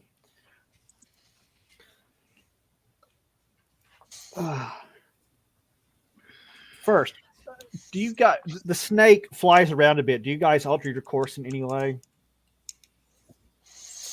Because it doesn't. It just stays about like 150 feet above you, flying around, cursing you, literally. It's pissing me off. That's what it's doing. Do you guys go forward or?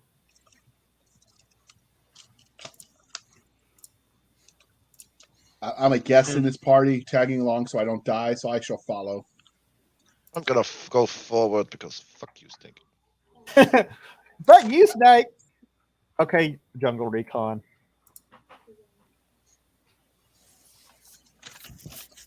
The gnome's going forward. The goblin's kind of like, he's kind of wandering forward too, looking around. What's Barbarian Liar do? Is the party just going to say fuck it and ignore the big flying snake? Sure. So I'm presuming everyone moves forward, and the snake says, "You'll be sorry," in this real hissy reptilian tone, and you guys, you feel this weariness kind of settle in, like something is weighing over you. And for the next 72 hours, you will all be suffering a -1 to all rolls, except Jesse, who will be suffering -3. Wait, I passed my charisma check though, so I didn't get any bonuses. Wait, you did? Yeah, Yeah. I got a 19. Yeah. Mm-hmm. Oh, yeah, that's right. Well, Got except Penrod and the Goblin. Penrod and the Goblin are riding high and mighty. So you guys managed to push on through the weather and rain, and just as you start reaching the outskirts of the build of this complex, the Goblin says, "What's that terrible smell?" He starts sniffing at no, poop pants, no poop pants. But everybody's smelling something. And quickly, if they check their packs, they will find that their food is rotting. The fresh food. It is completely rotted well beyond where it should be. Throw it out. You guys throw it out. Pickies. No. I learned how to cook this when I was in the army. We can make this edible. No. Oh man. I'm gonna throw it at the goblin. Nested no one of these days. Oh, he does this at you. I get to shave you. So you guys get to the outskirts of the tower. You've discovered the ruins. Even in the darkness, you can tell they're a jagged, stark white series of crumbling walls and abutments, in the center of which are the remains of the tall, thin tower. It's about 50 foot, stretches about 50 foot in the sky, and it has this great blue light emanating from the center of the tower remains. But you guys don't detect anything. You don't see anything. You don't hear anything. But the center of the tower, do you think, was probably pretty good shelter from the storm?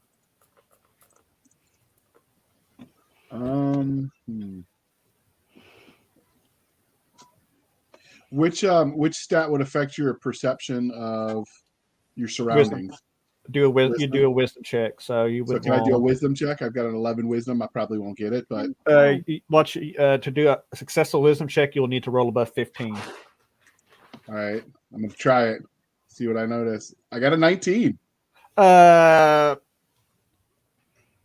You you don't notice anything of no tracks, no signs of real life outside the temple. You don't notice anything particularly threatening.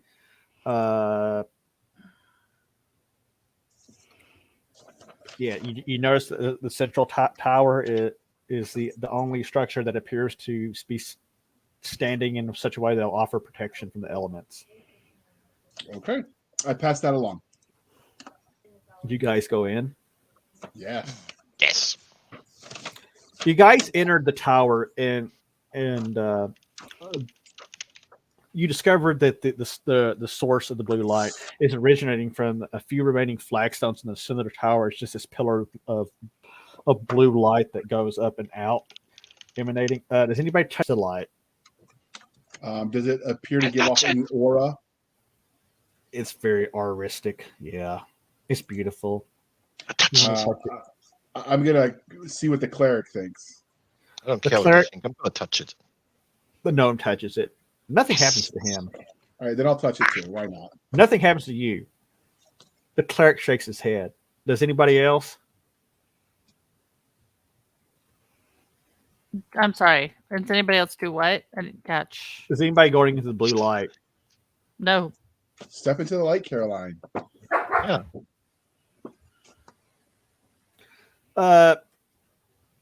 As you start looking around, though, you do notice there are the bones of long dead goblins and orcs scattered about.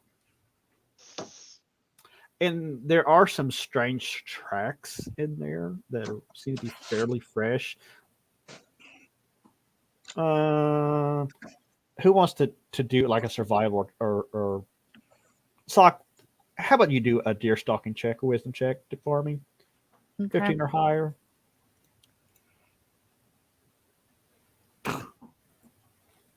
Nope. Essie. Let's see how I can fail this one.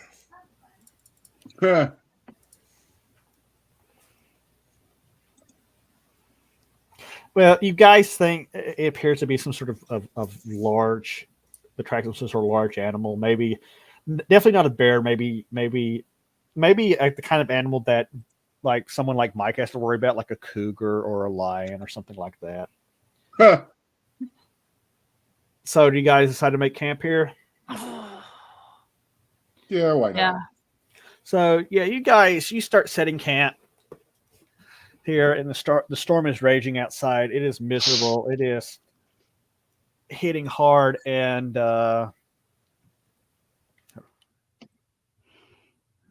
would like to prepare the camp for evening with using my ropes to tie and my climbing spikes to create a square perimeter around our camp, and then I'll use my blacksmithing tools for rattling, and I'll create a barrier. If anything crosses it, we'll get a noise alert.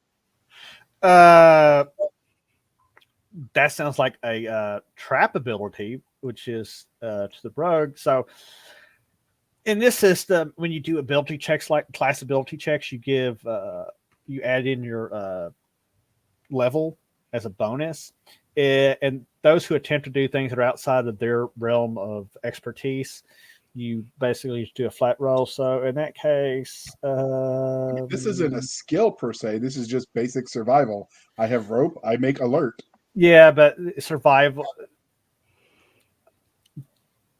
rules as written, those are things that are class abilities. You can still do it, but you're not going to get any like level bonuses for it.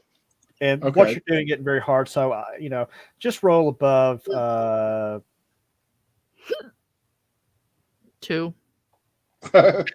roll. I'll get to you. Just roll above a 10. I got a 7. I couldn't even do that right. Basic Boy Scout camping. I failed. You have trouble getting the rope to stay. I couldn't get it in. You couldn't get it in. You couldn't get it in. You couldn't keep it staying up. You try. The goblin comes over there. He takes pity on you. He helps out, set the little rope perimeter. Maybe Lyra helps too. So you guys set up this little perimeter system, and you set up for the night. And it's getting, it's a little past midnight at this point. You guys are all sitting. Boy, JR, you might want to change dice. I'm just going to say it right here.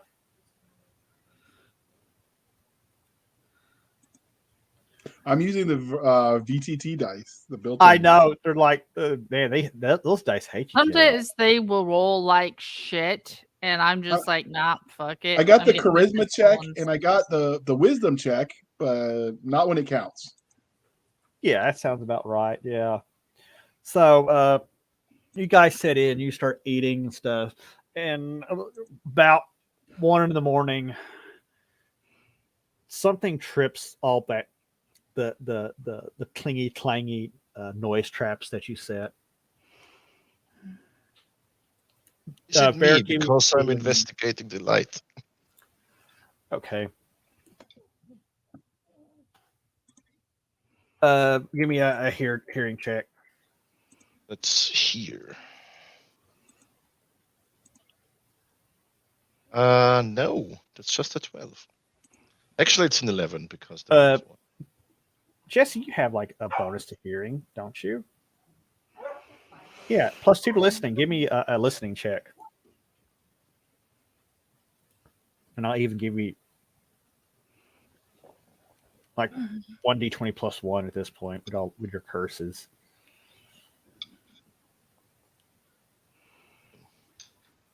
Roll them beautiful beans. So Jesse, you hear something. You hear the footfalls, and you hear this deep chesty. Something sounds friendly. Something, and you hear these wet slaps against the rock ground. Like, you guys turn to look, and as you turn, there is this very large. At first, you guys think it's some sort of big cat, like a lion, but then you realize the thing has a human face and a beard. I think I dated his sister. It's a Lamisol, and it's standing there looking at all of you like, what the hell are you doing in here? It's a what? It's a Lamisol. I think I'm pronouncing it right. It's kind of a sphinx. Yeah, it's kind of like a sphinx. It's got the body of a lion. What do you say, Sock? I think it's Lamassu, but Lamisol. Yeah, that's probably right. It's my southern weird accent. Yeah, it's a Lamassu, and standing with its long beard. Its eyes are tracking back and forth to you guys. What do you do? Invited to join us. Goblin's fault. Given our years of adventuring experience, do we detect hostility? It's standing there looking like it's very annoyed. It's soaking wet and it's dripping. It looks really annoyed. It's kind of got that look of permanent indigestion, kind of like the cleric has. The cleric's standing there or sitting there with his hand on his sword. He's like, maybe shit. we offer him our rotten food. He might like it. You can try. Might piss them off. You guys offering rotten food? No. Bad idea. The goblin is behind Lyra with his arms around her leg and he's shivering. No. I'll step forward and welcome them to our fire.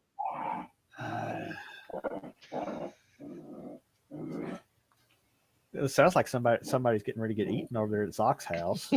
Apparently the gnome is gonna Irmo die. is on it tonight. Irmo, yeah, Irmo.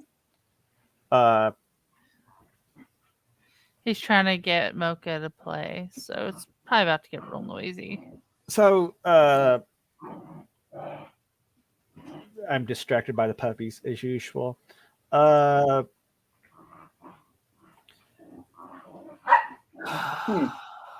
audience wanted us to throw the gnome at him.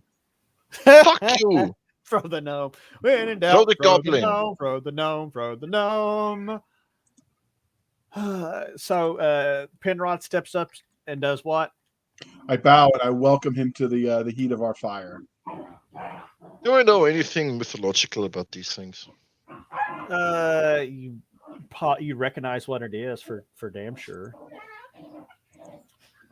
You know what they are. You've read about them in myth and legend, and no, they're not very common. It's a Lemasaur. S-A-U-R. Lemasaur. Yeah, You know He's that being a commissar. you know that these creatures are fonts of knowledge, and that they're immortal, and they are believed to be graced with the gift of prophecy. They're quite inquisitive, but this one seems really fucking annoyed. And he looks at Penrod and just kind of goes, "Oof," and he starts towards the party, towards the middle of the fire, and just comes right and just plops down right in front of the fire. He flaps his wings once as he goes, and he just lays there, kind of ignoring everybody.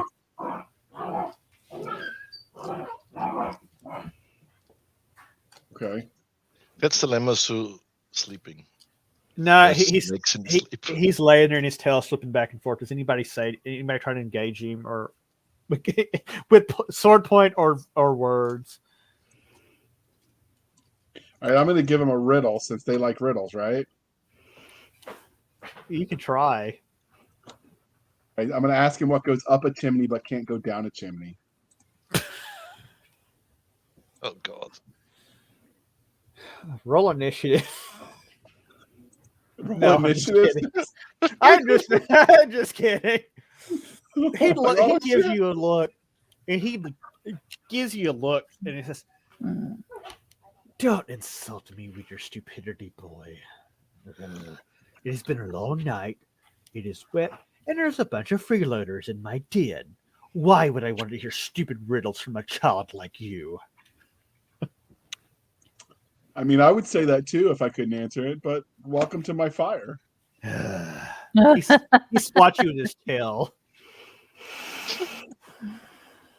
My reflexes are swift like a cat, and I dodge backwards if the dice say I do. Yeah, hey, give me a dex. You know what? Give me a dexterity check. Let's see here. That's Four. I don't have to figure the math out on that. He cocks you back beside the head like Leroy Jeffro Gibbs himself, just materialized out of thin air. But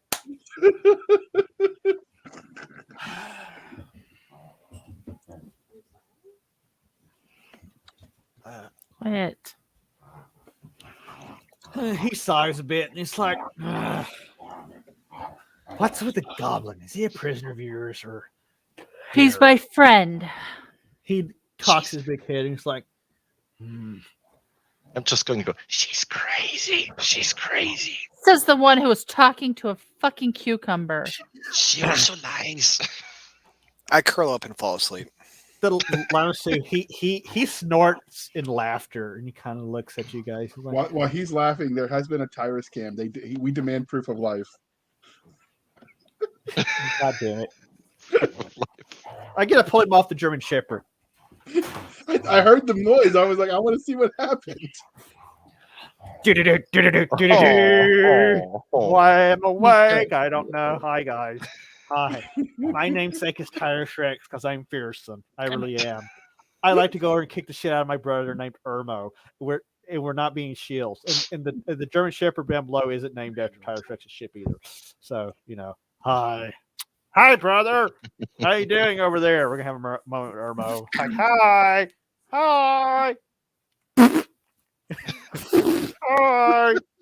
hi. Yeah, I'm going back to bed, assholes. Good night. He's licking me. Here, get on your German Shepherd bed. Ah, ah, Yes, Cyrus likes to sleep on top of a German Shepherd.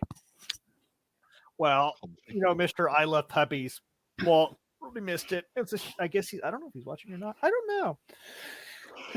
Maybe he'll watch it on replay. He'll be like, "Oh, look at the puppies." But the Lamassu looks very entertained by this, where he's like, my data might be full, but you people might be entertaining. He says, go. He says, welcome to the ruins of Kathrad Ondal. My name is Nefertal. And who the hell are all of you? I'll stand back up and I'll introduce myself as the great conqueror Marvin Pinwood. Penrod, excuse me. Pendick. I wish I kept wanting to say Pendragon, but this isn't an Arthurian thing. Oh, God Almighty. Oh.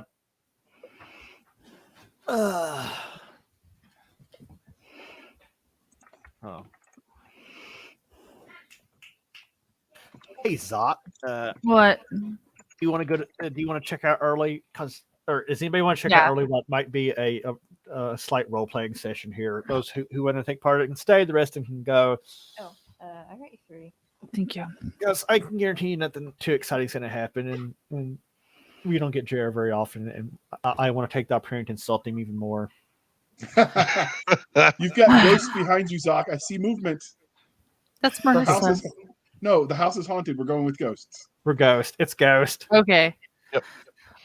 Yeah, I'm in about because my knee is fucking killing me. Her character goes to Weather sleep. is fucking me up.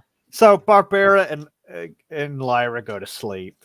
Yeah, they are tired. They're probably hey. And anyone messes with Gabi, Lyra's gonna fuck them up. Hey, Sock, roll a Constitution check for Barbara real quick. 1d20.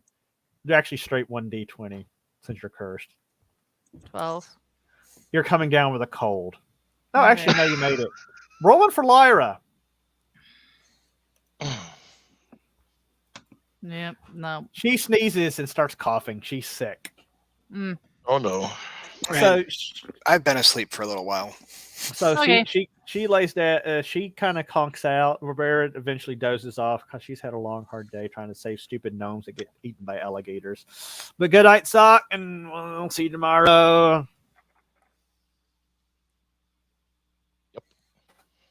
Yeah, I'm gonna head out since I'm already asleep.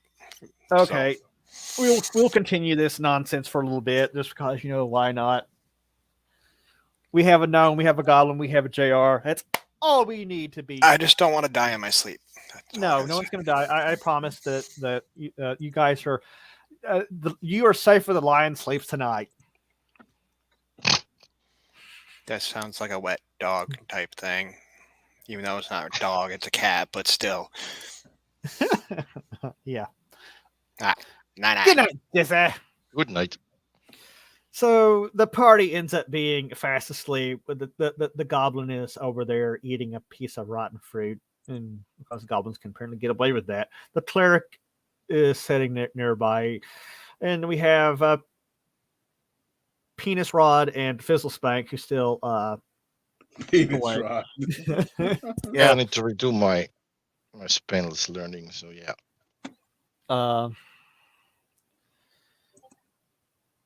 Let's see. He looks upon Penrose. Says, "You young boy, what brings you to these inhospitable parts?" We're just humble adventurers looking to conquer the world. That is about the most generic answer I have heard, man boy. I once met a pirate. Again. I once met a pirate captain who liked to call his right hand man boy. It was quite amusing. Pirates do weird things. It's a whole homoerotic Navy thing they got going on. Yes, they do a lot of butt stuff. That is true. He looks at Fizzlespike and what have you, Mr. Gnome? You smell a cucumber? Boy. The goblin killed my cucumber. After it gave me great ideas. Not the goblin, the cucumber. Goblins do not have many good ideas, and the goblin is over the corner hissing. But you speak of this cucumber. What was it, a magical cucumber? I found it in that dungeon area, Krisnak thingy. Does he actually? He's like, dungeon? Temple? What? Yes, the temple. There's one a short distance from here, and he kind of his eyes narrow upon you, and he's just focusing on you for a minute. Then he says, that was a temple of the horned god. Much evil resides in that place, gnome. Are you evil? The goblin is evil. I'm just a gnome illusionist. You feel something tickling at your brain. I'm scratching myself. You feel like something's getting right in the middle of your no zone in your brain. No. They're like it's something. Any kind of surface thoughts. This thing is prodding your brain through telepathy. Oh God! And he's like, "You're not evil, misguided, foolish, perhaps, but not evil. I shall not kill you today. But if you continue talking to vegetables and inanimate objects, that may change. I suggest talking to fruit. It would fit you better." The goblin has a rock he talks with. Goblin said, "Me not talk to rock." Oh yes, you do. You little shit. Rock end up in gnome's butt. Whoa. Whoa. This is where the game fades to black. Brown chicken. Cursed cucumber, a crocodile calling. And then Marvin, you start feeling like something's poking around your brain, and then the Lamassu, he asked you, you seem to have a greater motivation. What brings you to these lands truly, Master Penrod? I must prove myself worthy of the great Dolores. Dolores? Tell me about this, Dolores. I'm thinking now of that old army cadence, My Girl's a Vegetable.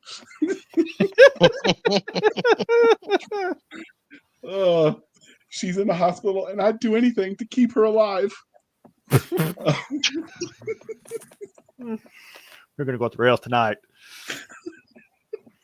Oh, it goes worse, but we don't want to get you banned from Twitch. And that's how we got banned from Twitch after getting affiliate status.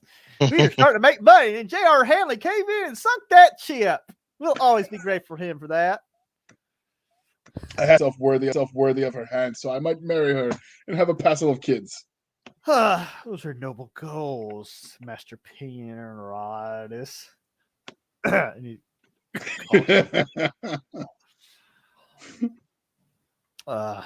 It's like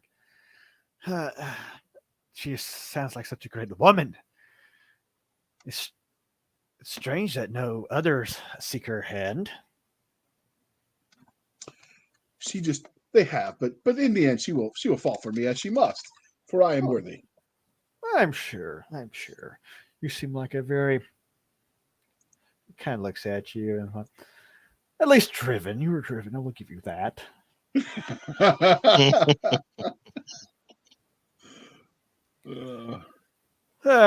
He turns his eyes back to the gnome. Then he looks at Marvin a couple times. He's like, "How did you end up with this goblin?" It was curious. We killed his friends. We took him prisoner, and he developed a strange affection for the thief. You hear low growling coming from over there.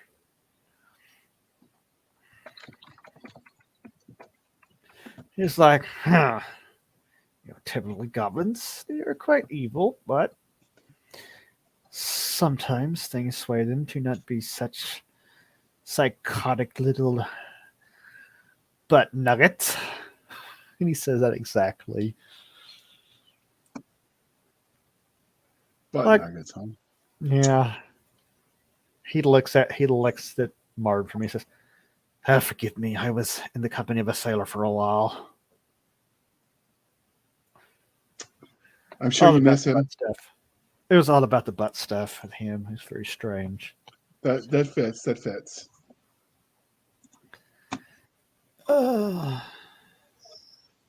It's like, what questions you have for such a wise creature such as myself? I'm bored. Entertain me with your questions. All right. So we will entertain him with our question. Not what riddle. has many teeth but cannot? Oh, come on. I wanted to watch you flounder. Not riddle, God damn it. I just wanted to watch you flounder. And then the DM smites him. Yeah. So what all is available in this ruins? Is there anything worth investigating? This is these ruins, they are quite interesting. And he kind of gestures with his paw. He says, these towers like this, they were constructed many ages ago, long before the arrival of your kind or even his kind. He gestures at the gnome and at the man.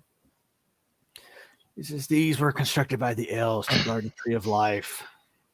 This is one such tower. This is Kasrad Ondal. Yes, it was. He rolls his eyes at your bad joke. He says, they say, legend has it that even though that no one knows the true location of the Tree of Life, it is said that once all the towers of Hinthel are located, the location will become apparent. Now, I do not know if where any of these other temples are, since the armies of the Horned One destroyed them some years ago. He was quite hell-bent on destroying anything of elvish make. Many elves died in that war, Winter Dark. Are any buried here? There's all kinds of things buried here. Some still lay out here, and he kind of gestures at the pile of dead orcs and the orcs and the goblins. There's many things have been killed. Some of the things I've had to kill here because they were not quite as friendly as you. So we scan the piles. Do we see anything worth retrieving from the honored dead? No, they're just bleached bones, pretty much at this point. Okay. Does the cleric have any use for said bones? The cleric looks at you guys and like, I'm not a necromancer, Sir Penrod. Unless you would like to give me a bone to hit you upon the head with. Yes. Have I been knighted? Dolores will love this. There's only one way to find out. He's looking at you like... All right, so there's nothing around us in the dead bodies to loot. Right. All right. Since we got the the little creature with us. Clearly, we are safe while he is here. So I'll start putting away our early warning system, so we're packed up and ready to go. Yeah. And go ahead. Oh, you were saying something. No, go ahead. And I was going to ask him if there were any strange writings that we might look at and see if we can deduce anything. He's like, there's some ancient Elvish here and there. Black Angus, the cleric has kind of broken his vow of silence for the greater good, and he's not retaken the vows yet. He will cover that later. He's too busy saying foul things. He really needs to retake his vow of silence.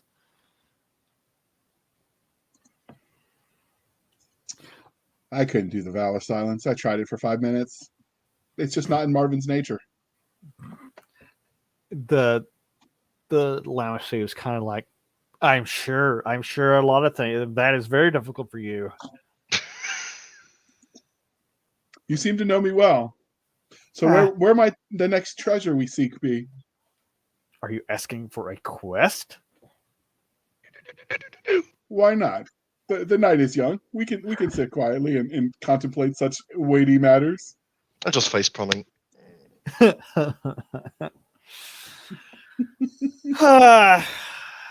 He rubs his chin for and strokes his beard with his paw. He says, He says, I've only been in this. I'm a new arrival in this region. I know a thing, having been here for 100 years or so. And there are many treasures in this land. And actually, just imagine he has an accent. He sounds like Sean Connery, because I'm not doing that tonight. He says there are many such things hidden in these lands, and things you may find of interest. Would you like to seek a treasure I might know of? Give you a little, what do they call them? A quest. Yes, a quest. Would you like to undertake a quest for me?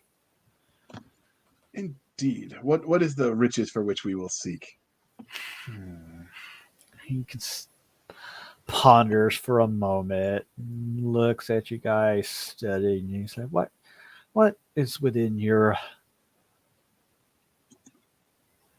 capacity, within your experience level?"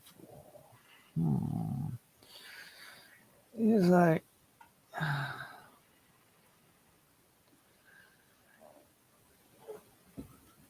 gonna pull the head of Chris Nagat. This is what we can do. It might still be singing though. I don't know. No, it stopped singing a long time ago. It's like, oh, you took. He kind of looks and leans in a little bit. It's like, oh, that Noel. He's been quite annoying in these parts, so I have heard. He took his head.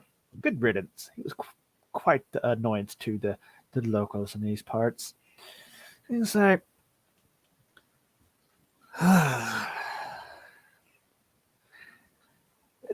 in some nearby ruins, there, I do know of a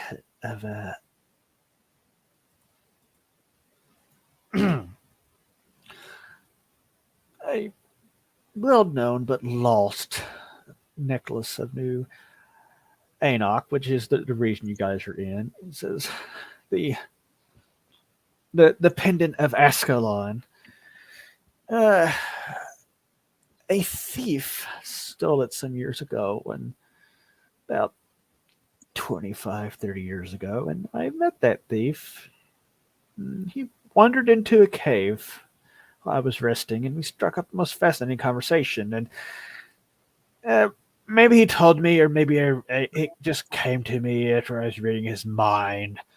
But yes, he hid this thing in some ancient ruins about 2 hours east of here. It's quite valuable. Indeed. It's 2 hours east. Yes. How long do we have till sunrise? Well, it's pretty late at night, and you guys are pretty tired, and the storm is pretty bitching. Okay. I mean, maybe you could convince the so party. We'll mark the map. I mean, you guys could go after it. You guys could, convince the party, like, we're going to go out on an errand while everybody else rest because think about it. We have a where the fluff. Where's that map at? We will invite the limmer whatever to quest with us. He's like, oh, I have better things to do, like sleep. He's like, look. Well, then we will. You are a fine, you're an able-bodied fighter in your own right, Master Penrod. You have a gnome that does gnomish things, and you have a competent cleric. You could go. You would just be like a regular little errand for you. You could run out there and find it. I'm sure, no problem. What say you, Fizzle Spanking?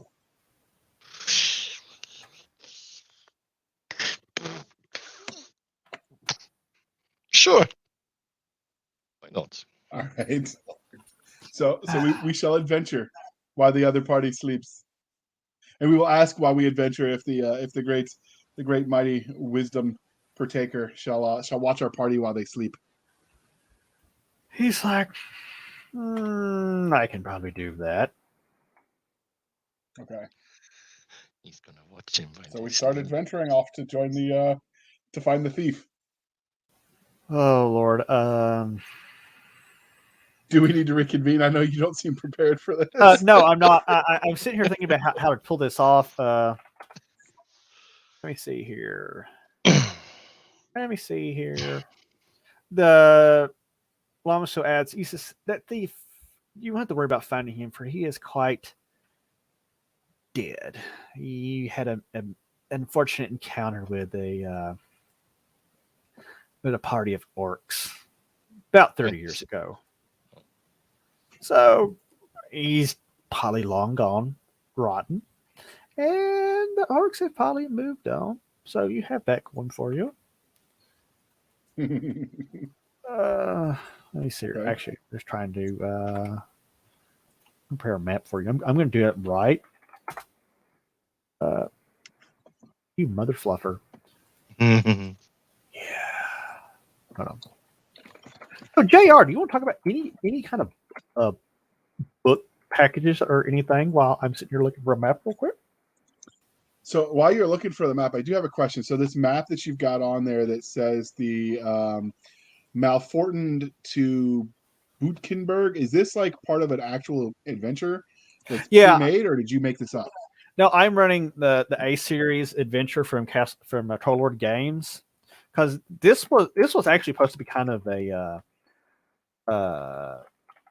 filler thing. We were going to do like the first adventure, A0 Rising Knight, and we're still going. We're having fun with it, and some things have happened, and I'm not sure what we're going to be able to do when, and eventually we're going to get to Ostrag, which will be actually quite a horror show if you guys actually make it that far. It sucks having a bounty of really good maps when you can't remember which ones go to what. That would do it. Yeah, I got too many maps. But yeah, this is the A series. Of course, right now, realistically, A0 has been completed, and now we're just kind of riffing on some of the plot threads that were in the adventure and some other stuff I have pulled out of my butt.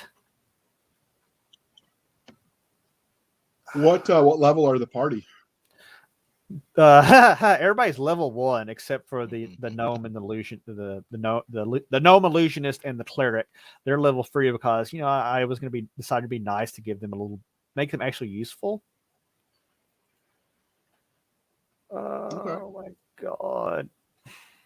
Let me see here. So what are you reading, Bear? What are you reading in Bearlandia? Bearlandia. I can't read. Never learned how to read. You and Adrian? Oh, my Lord, have mercy. Or is that the... So, yeah, I'm going to cheat.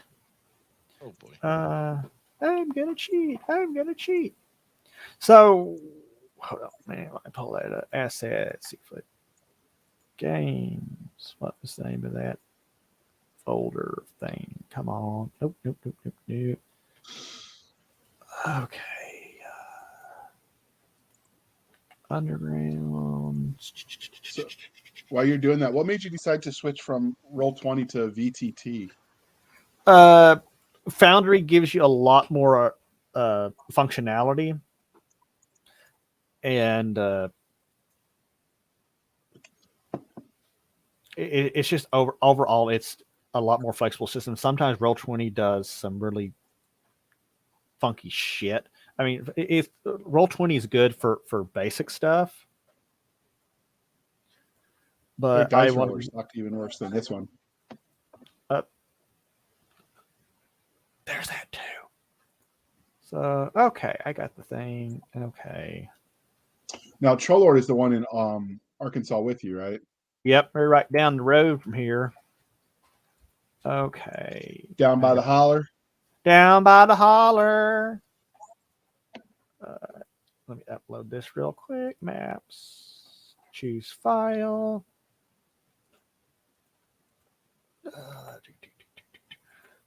I need to figure out a better way to. Damn, it uploaded quick. Okay. Save changes. This is true. Bearlandia doesn't have very good electricity. I can see it flickering as well. He's lucky that they were able to string the shoelaces together, so he had Wi-Fi.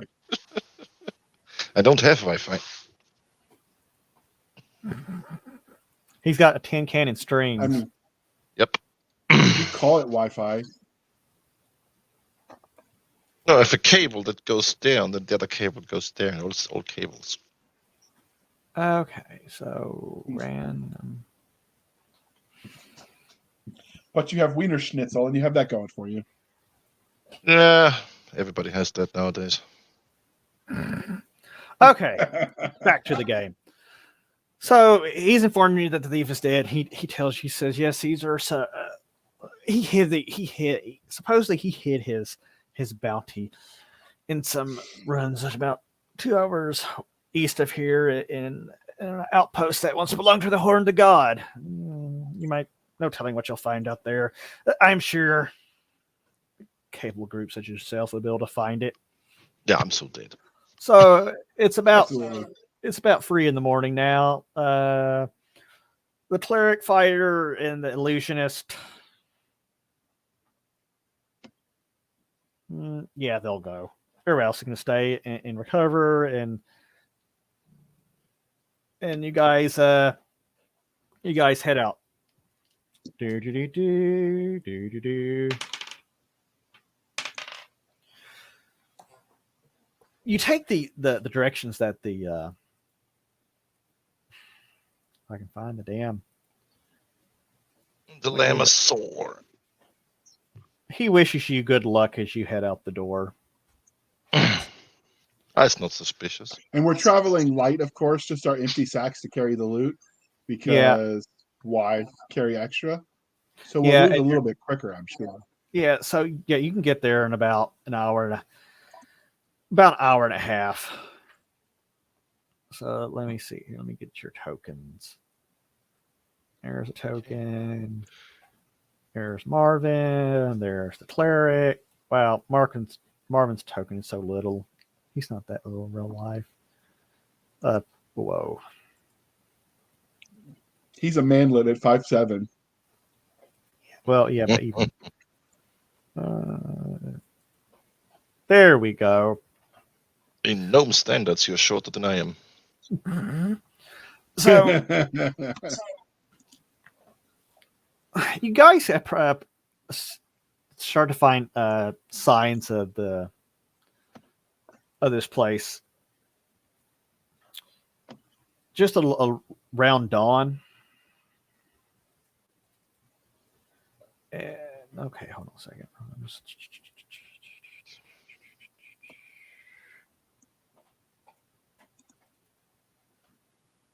I'm checking something real quick. Basement.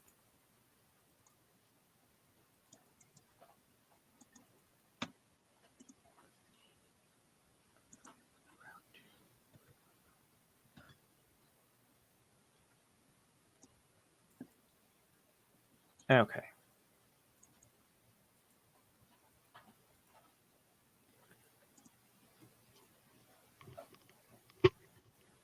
Wait, what? Do I need to stay off social media so I don't get angry and I break my monitor? Yep. I've never heard of this person, so I'm not sure. I don't really want to know. I pulled it She up, voiced and I don't. She sucks. She's the droid L337 in Star Wars.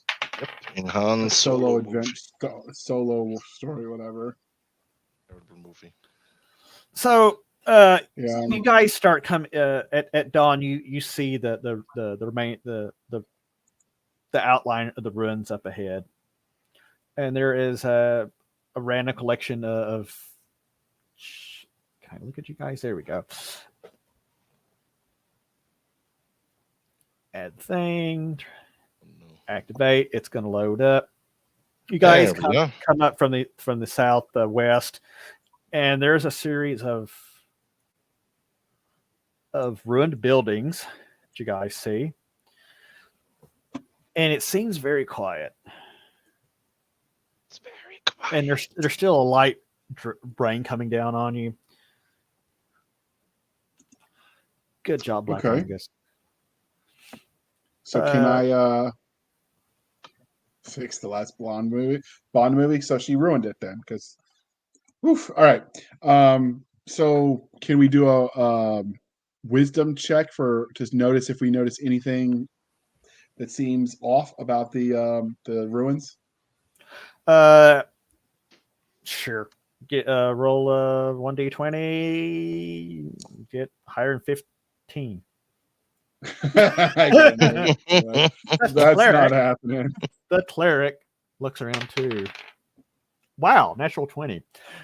The cleric. So Penrod is kind of like looking oblivious. Is the cleric a midget? The cleric is not a midget. Rowan Atkinson is not a midget. The cleric looks at him and then he points to the ground, and there are goblin tracks. Oh, good. He goes. Now we shall. So there, right in front of you, there is a small building with a door. To your right, there's another one with open doors, and all these things are fairly damaged. God, last time I was on this map, I was a werewolf. Let's go to the open one first and just. So see if there's anything in there. You guys approach cautiously, and you see that there's a staircase heading down to the ground.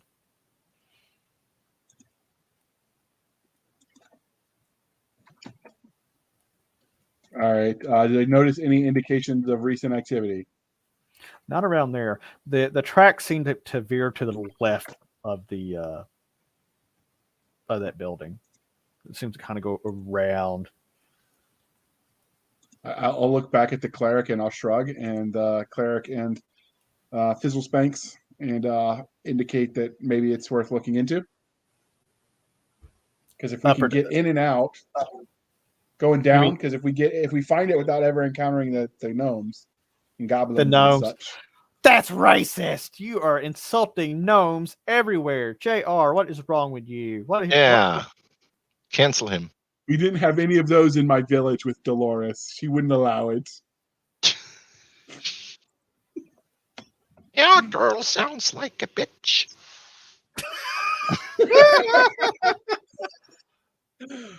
Is she real? Are you sure it's just like a stick with some hay on it? I've talked to her. She couldn't be in my head. I am not insane. I am not, I say. I would know if I was insane. All right, so do we want to go down or do we want to keep walking? The cleric's like, I'm not crazy about going down. Staying up top right now, making sure we're not surrounded by a goblin army might not be the worst idea that we've ever had. I mean, or we could live dangerously, but sure, we'll do the cautious route. You sound so disappointed. I live dangerously, for I must prove myself worthy of Dolores. Does he Dolores is say the that? queen. Does he say that? Yes. The cleric starts rubbing the bridge of his eyes. He's like, oh, by the Black heavens, Storm what have I says gotten Dolores into? is the queen. Oh, what have I gotten into? All right, so we keep investigating. He should get a cucumber instead of a Dolores. What if Dolores is my name for the cucumber?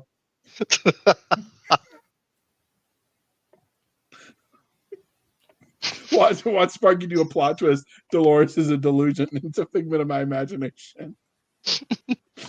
Don't tempt me, because that's kind of what became of the cucumber. Yeah. All right, so we keep exploring, checking out the structure with the door. Okay, hold on real quick. I didn't actually expect you guys to try to go down so quickly. I got to put in the map real quick. I'm glad this new internet's so much quicker. Yay. Yes, just do it. No dueling banjos in your internet these days. Yeah, it's gotten actually quite better. It's made streaming easy a bit too. I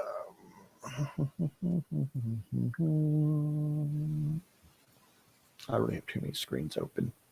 So you guys advance it a little bit further. Fizzlespank, give me a hearing check.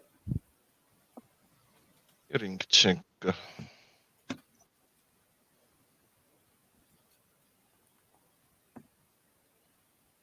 I think I hear something. You think you hear something, because you probably do. Yeah, because I rolled a 20. Not a natural, but still. It wasn't natural? It really looked natural. Oh, it was an 18 plus 2. Oh, yeah. Still fine.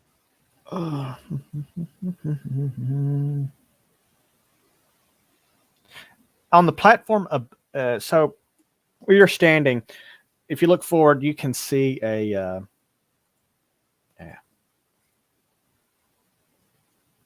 Hold on.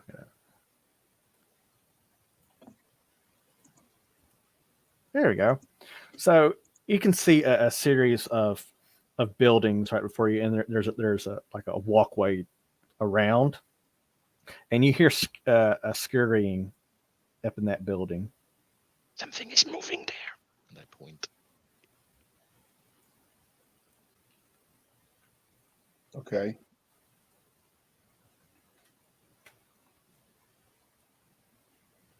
What do you guys do? We investigate, I guess. I sound so full of confidence.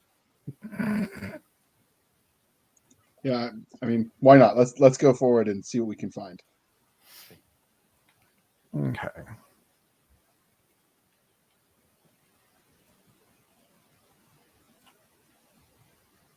Hold on a minute. I'm sitting here. I'm decorating. Okay. So the central tower there, it looks like that the walkway goes to the north to another building, then to the left. So you think you're going to have to come around, and if you can see my mouse cursor, you have to go over here to get to the entrance of it to be able to get up there. Okay. Or this is probably the easiest one. And the priest kind of like, yeah, we'll go that way. Let's go. All right. And go we shall. You guys, you get over there, and you have to climb up these short little rocks. As you get up there, you hear snoring. All of you hear snoring. Hear that? Do you hear? Fighter. And I whisper. Oh, we hear fire now? I said fighter. Like a roaring fire? No, no, I said fighter. You oh. can hear snoring just past that little wall. Okay. What do you do? And I will draw my sword and prepare to meet the enemy. Okay, you start sneaking around, and you come across, and you find a goblin asleep in an empty tomb coffin thing. Close the coffin. It's like a sarcophagi, but it's long. The lid is broken on the floor. Oh. Well, that's disrespectful. He must pay. Roll attack. You get a free attack. All right. So my attack. Roll I'm pulling it up. Give me just a second. D20 plus Good night, 5. Black Angus. Good night.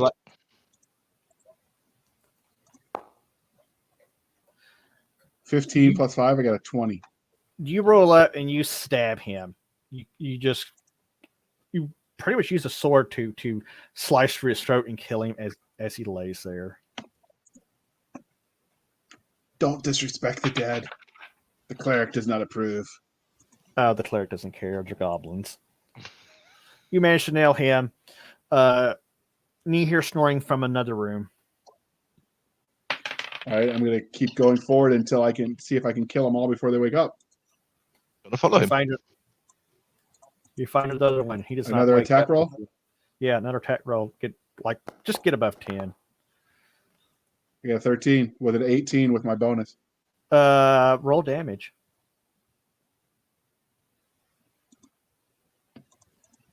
All right, that's a D8 plus 4. Man, he's gonna murder this poor son of a bitch. Yep.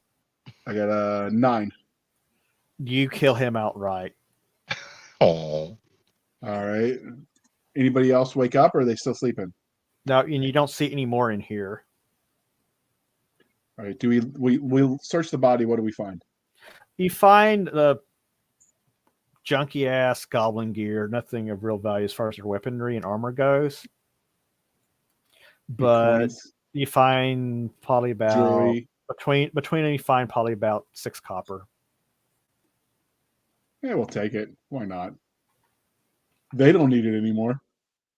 Oh, ahead of you, there's a doorway, and you're all kind of confused because the Lamasu told you this was some sort of outpost, but it seems more like a cemetery or something. Just strange. All right, so I'll look at the cleric and ask, and the illusionist and ask which way we should go. The cleric points towards the open door. This door here opens up from that walkway. All right, I'll go the direction he pointed. So point again. You take point. The gnome and the cleric kind of get behind you. So you're I presume you're walking slowly, cautiously, sword at the ready, and quietly. Yeah, quietly. About the time you reach the halfway point, so about here. Oh, fudge. Hold on a second. No. Come on. My token's too big. About that time, that's what she said. this rickety old door swings open, and you see this about 7-foot tall bugbear. And he looks... Oh, that's cuddly. Yeah, he's ugly. He's looks like he just woke up. Then he sees you, and he starts growling and lets out a mighty roar. Who wants to roll initiative? It's a 1d10. Well, first off, do I speak bugbear? No. Okay. Well, since I don't know what he said, He looks very hostile. Rolls better than me can roll initiative. Bear can roll initiative. He's had better luck rolling. Well, it's not going to be hard to do. I rolled 2. Okay. 8. You get to go first. Cast Minor Dark Chaos. I'm beginning to wiggle my fingers. Okay, you start wiggling your fingers at the bugbear. JR. I keep wanting to... I have too many J people in our group. Somebody needs to change their name. JR. Yes. Charge. Wrong button. All right, I'm going to run straight ahead. I'm going to roll my D20 for attack. Rock. And you're letting for Dolores. For Dolores, and I got a 15. I hope that does You it. swing your sword and you miscalculate, and you just like really close. You're just like, phew. It's just like a half an inch from hitting his chest, and the bugbear looks at you like, how in the hell did you miss that? The cleric, like, I just counted coup. I am now a true mighty warrior. The cleric runs out and it's like, oh Lord, this is not going to go well. The bugbear, let's see here.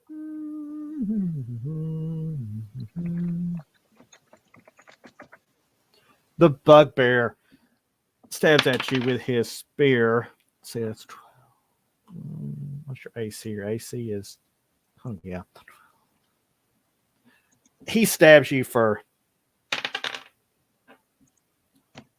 This is potentially going to hurt a little bit.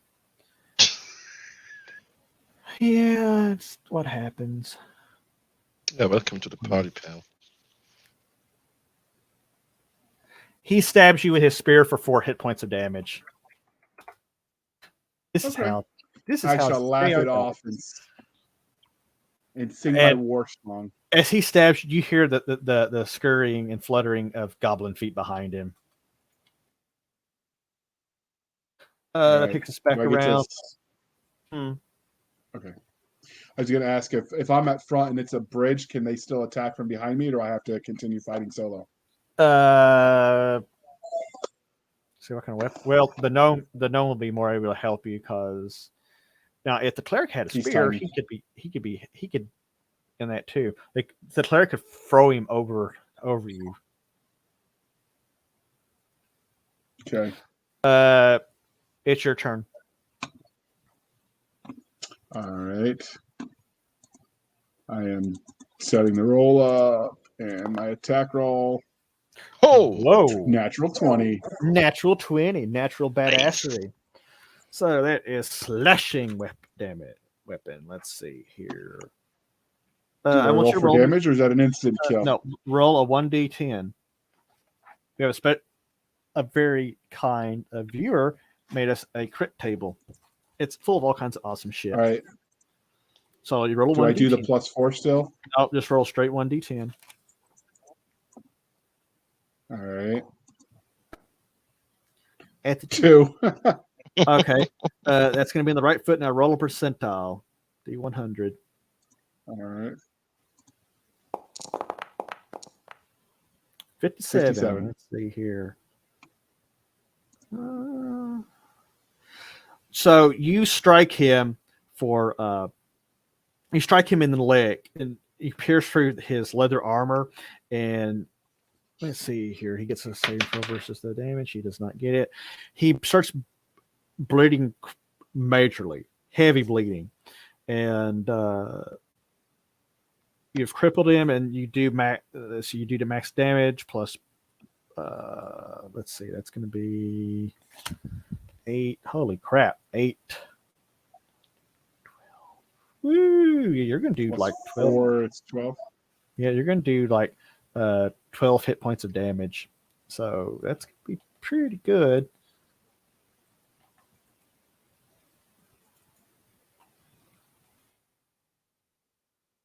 He's like, 12 more hits like that, and you might finally wound him.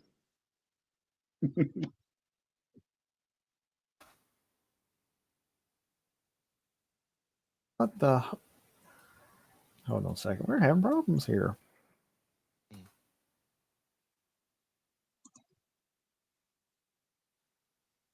Okay, you're working. Why? Hold on. I'm trying to figure out something. Here.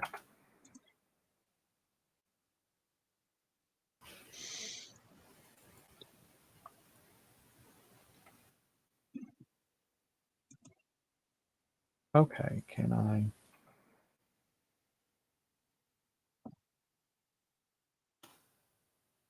Okay, there you go. So you stab him pretty good in the leg. The VTT is acting stupidly. which sometimes it does. You stab him for that, and Bear. My thing goes off. I get saving throws. What's the saving throw for? It's intelligence save for every tendril. 2 tendrils per round. Ooh, actually, he made one of those save throws. So, how much damage is one attack? Was it 2 or was it 3? No, it was 2. No, 3. No, 2. No, 3. I think it was 3. I think it was 2 attacks for 3, and it was 6 total. Yep.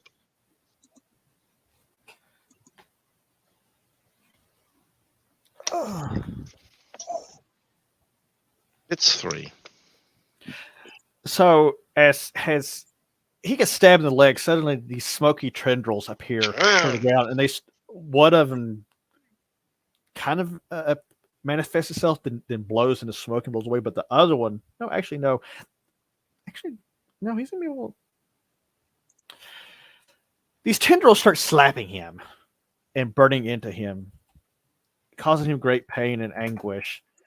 And the cleric comes running up behind the guy, and he's standing there like, "Make a hole!" But he really can't. So, yeah. So he's screaming agony. 12, 15. That's going to be another hit. He's going to scream bloody murder and hit you for 2 hit points. And let's see. A goblin's going to runs up, jumps up on top of his shoulders because they are very dexterous, and takes a leap attack. Why don't I have a D?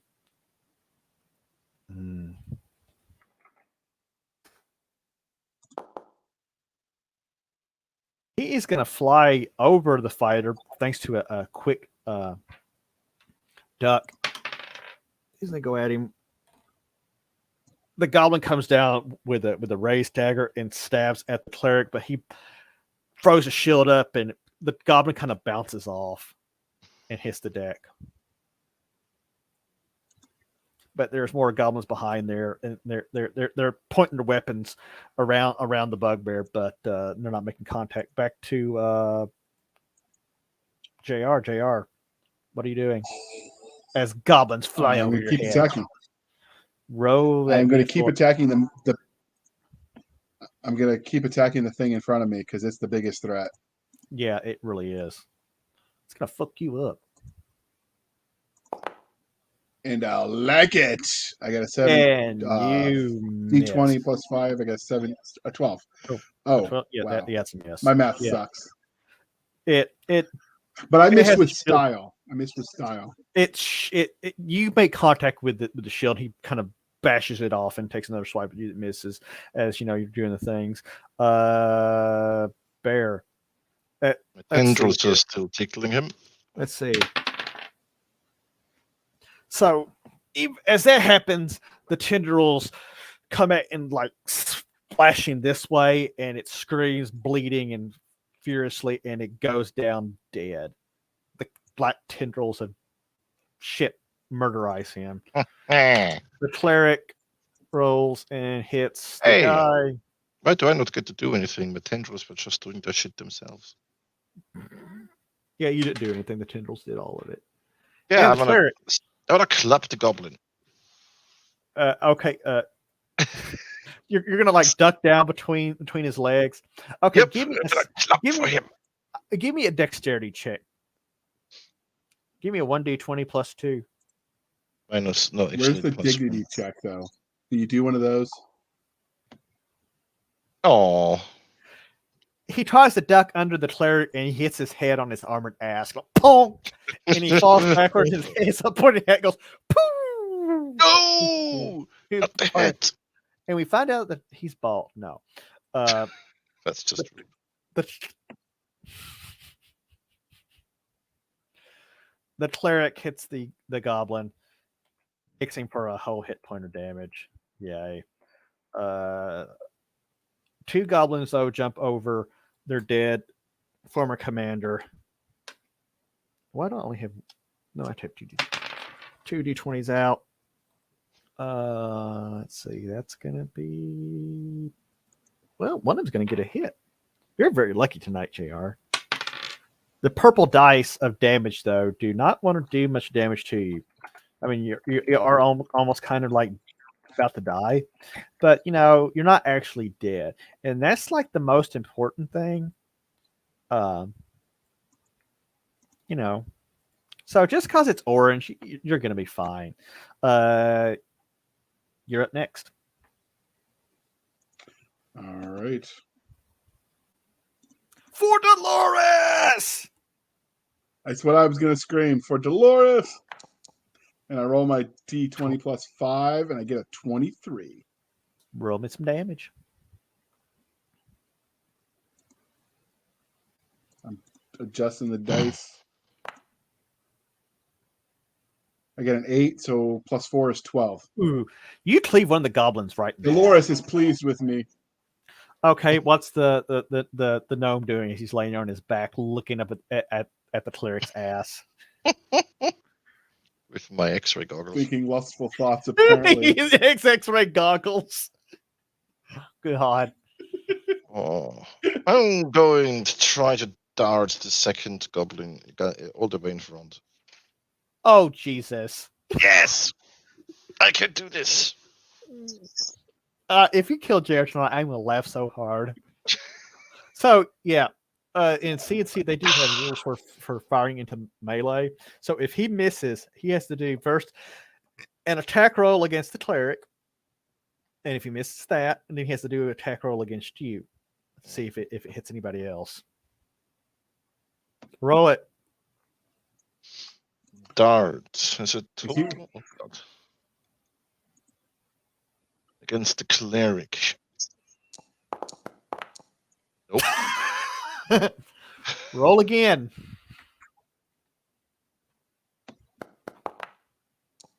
Oh boy. 15. Let's see here. You know what? Wait, shouldn't I roll on the first goblin as well? He's also kind of in the way.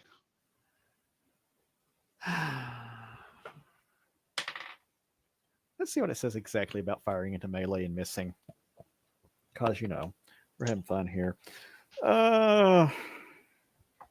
If I die, I just want you to know, Mr. Fizzle Spanks, I will haunt you forever. I've heard worse. Okay. Or as they used to say, Sparky, I'm good with that. Let's see here. For if the target attack is missed, the projectile continues in a straight line and can hit anything in its path. I got a better idea. We'll roll a D2 to see who it hits. Because it's a lot funnier if it hits a friendly. 1, cleric. 2. Roll damage. Damn it. Did it hit me? 1d3 minus 1. Et bear, et.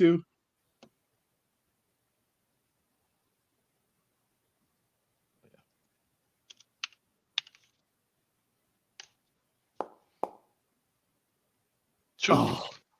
So, Penrod is there fighting for his life, and all of a sudden, he kind of hears this whistling sound behind him. Bam! You get the dart in the butt. He feels a sharp pain in his ass cheek, his right ass cheek. He feels like the biggest mosquito that he has ever could have dreamed of just bit him on the ass. The cleric, before he sees this thing go past him. Actually, did you throw it from the outside around him, or did you throw it between his legs? Between the legs. Like a real gnome. So he's looking down at the goblin, getting ready to strike him, and he's this. So what the fuck was that? Which means he gets a distracted minus to his attack, but it doesn't matter because he hits the goblin. Oh. The goblin. And ooh, yeah. He kills so that if goblin. I went into the negative, did I die? You did not go on the negative. In this rule set, you don't die until you hit -10. At -0, you go unconscious and you're bleeding. So every turn you lose a hit point, then you die. But depending on how many hit points you lose, it affects how you heal and come back. It's like Jesse, he almost died. He hit like either -8 or -9. And since he didn't spend a week recovering, he is operating at severe penalties right now. And that's why he only has 2 hit points. So he's all what kinds is my of... hit points at? You're at 1. Oh, I could last a while like that.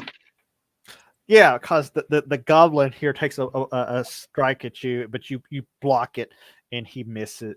He doesn't hit you, so you better hit this guy. Roll a nat 20 on this goblin, or really high damage. Oh boy. That's 14. I miss.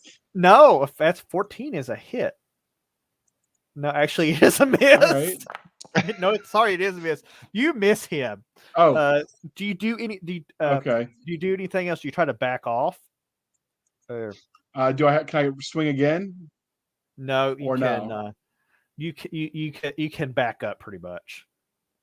And what about back into him? So use my sword as a bludgeoning sort of push forward, like a shield wall, pushing someone out of the way kind of movement. Well, you so already pushing had him back off balance. That would be another combat action.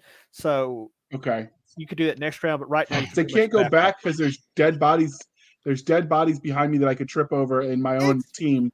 It's fine. It's fine. You probably won't slip on that goblin and fall. I mean, I don't want them to kill me. They've already tried on my own team. I've been fragged. Okay, then, Bear, what are you gonna do? Except try moving forward again. You're gonna duck between the cleric's legs. Okay, this time you succeed since it's not quite combative. You manage to get here. What do you do? And you can probably squeeze past the fighter if you want to do something really retarded. I'm gonna do something really retarded. I'm gonna try and club the goblin. And that's how he got kicked off Twitch. Okay, what are you gonna do? I'm gonna take the goblin clubbing. Oh yeah, you're gonna tickle him. Roll it. Yeah, if I actually hit anything. Since I get a minus to every roll, and I have a -1 to strength already, I should. Yeah, you got a -3 to on this. Oh, 2.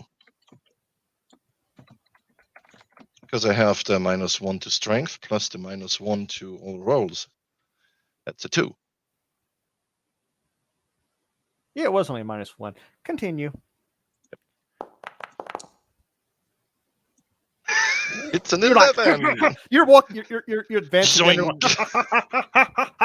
Just rolling this thing over the deal, and the cleric is like, "Son of a bitch! Why did you get in my way?" And he's just standing there. Step over me, you dumbass. She's just sword with one hand. He moves the shield over to his right and uses it to push the gnome forward. As he does, he lays his hand on Penrod's back, and he casts first aid, which will do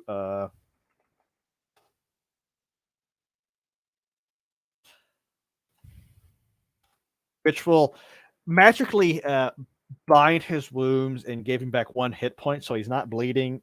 So that's a good thing. And we're back to it. There's 1 goblin. So the goblins, their irrational hatred of gnomes.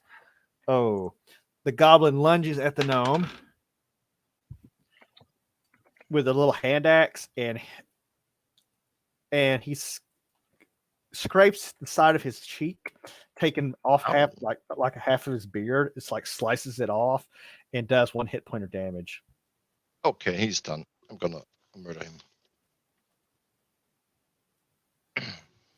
Okay, so JR, you're up next.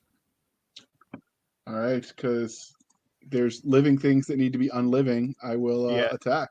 Okay, roll. Oh yeah, that's a hit. The 24. And I will swing my mighty sword for 7 points. You get your payback, and you hit the goblin so hard he falls in the bushes and dies. Take that. He's like, ah! So that's everything. That's everything, right? Yeah, everything here. So Right. that's combat over.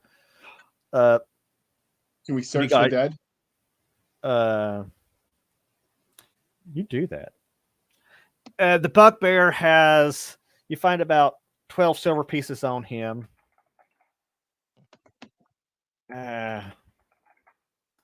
You find a silver nose ring, probably worth about 15 silver pieces. Okay. And he has a shield and a spear and some other weapons, which nothing spectacular. Just more shit. Does it seem to be in good enough condition that it's worth acquiring? It's probably not worth hauling back. Okay. I mean, if you find the right buyer, you could probably get a handful of gold for it, but just a handful. And you could always recover it on the way in. I mean, you don't want to burn yourself too much. Can I bandage my own wound?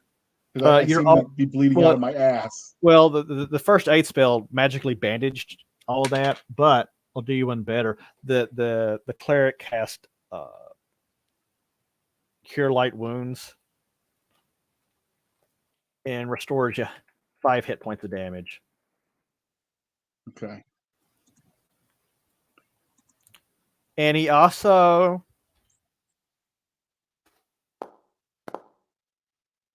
he also gets a little band-aid with a little cartoon character and puts it on the little gnome's cheek, and then after he does it, he slaps it like, good boy.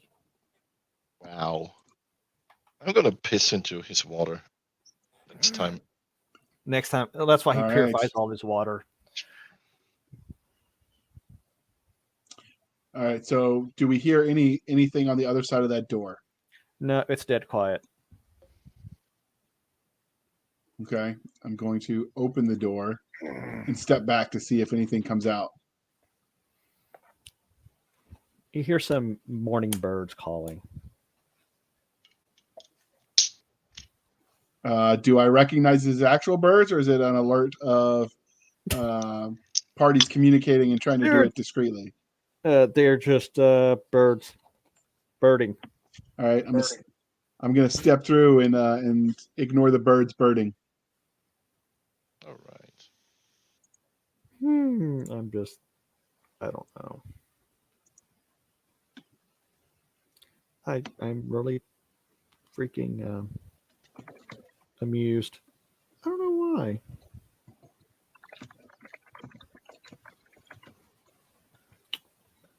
Okay.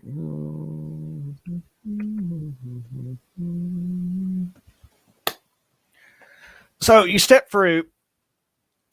You guys going here, and it's another room of broken coffins that are long since empty. All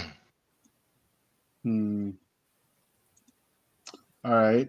So let's follow it around. I mean, just because it's so long since empty doesn't mean they might not be stashed there, right? He's a thief after all. There you go. Yep. So you guys search the room and you don't find anything of real exciting value. Do I find a skull? You find a skull. Yes, fine. You find a skull. I keep the skull. Oh, God, here we go again. The clerk says, "Oh God, this is how it started last time." What? I need a cup. All right, so we'll keep moving through the fort. Wait, he's taking the lead? No. So I can swing over his shoulder? There you go. How about he rides on your shoulders? Giddy up. Come on, faster. Can I throw him into the room so he could be like a missile attack? You can try. And then he fight? You could try if you do a successful strength check and he fails a saving throw. I'll let you throw him any damn place you want him. All right, what is my strength? Let me pull that up. You would need to roll. I get an 18 strength. Now so he can attack from this position, right? He could. If you want to throw, you'd need to roll a 1D. You need to roll a 1d20 plus 3 and get. Let's see here. Higher than 15. All right, I'm doing it. I got a 15 exactly. Bear, I'll give you a choice. Do you want to try to do a dexterity? You can do. I'll give you a dexterity saving throw. 1d12, 1d20 plus. Yeah, that's a 20. So he I tries to didn't get it. grab. Do what? Mhm. So I'm guessing I didn't get it. yeah, but the way the gnome, I'm squirming away. you go to grab him and you grab it and he jerks it, and then he leaps off the walkway and plunges no. to the bottom. But he hits a bush and it breaks his fall and he survives. And he's like, "What Right, the well, hell then- are you doing to me?" We've already done this And since before that, once, so I know what is happening. So that means we have no choice but to charge in because if anybody was there, they have been alerted, and I will Yeah, they're scream Dolores as the I charge goblins ahead. are standing there looking at this shit show like, what the hell is going on with these weird people? Somebody roll initiative. All right, I'll roll my d20. No, you roll a d10. A solid. Oh. But you know what? I'll give it to you. I'll say you rolled it. We're gonna cut that shit in half. One. We're gonna. The goblins come out screaming, running at you. Attacks! And let's see. And they're all, and they miss you. Go for it.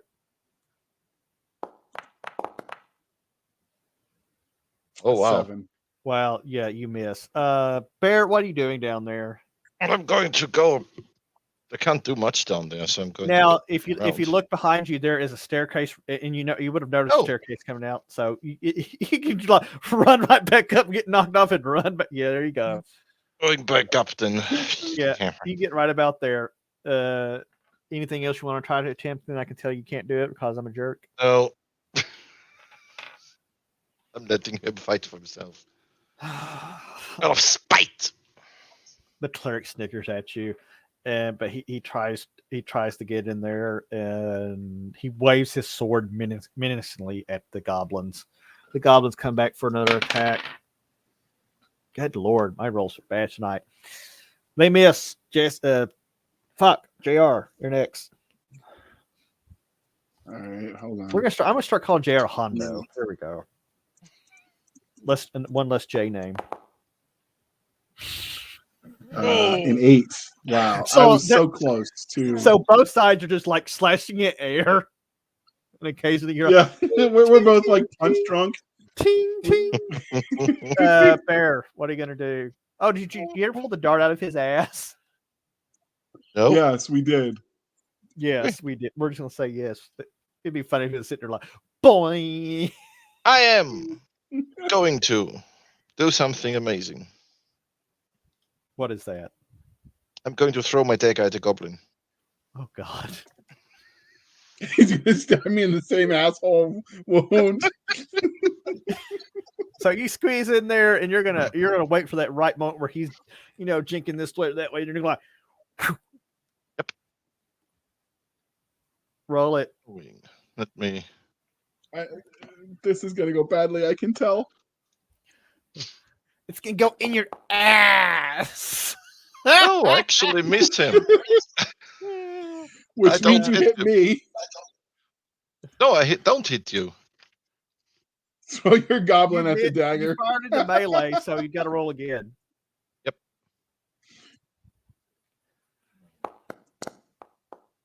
Wow, that's really impressive. This is not doing shit. The dagger just goes somewhere. Right. Yeah, we're doing side effect. We're doing sound effects now. It's butcher knife, but I don't have a dagger. It's close enough.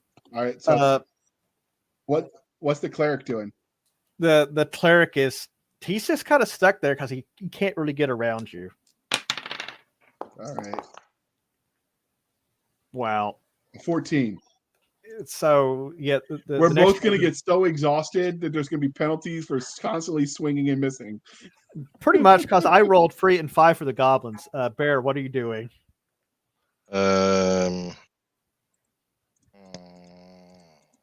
Since they're gonna swing into nothing, I'm not gonna hit anything. I'm going to color spray everything in front of me. Oh Jesus! Okay, you start working on that.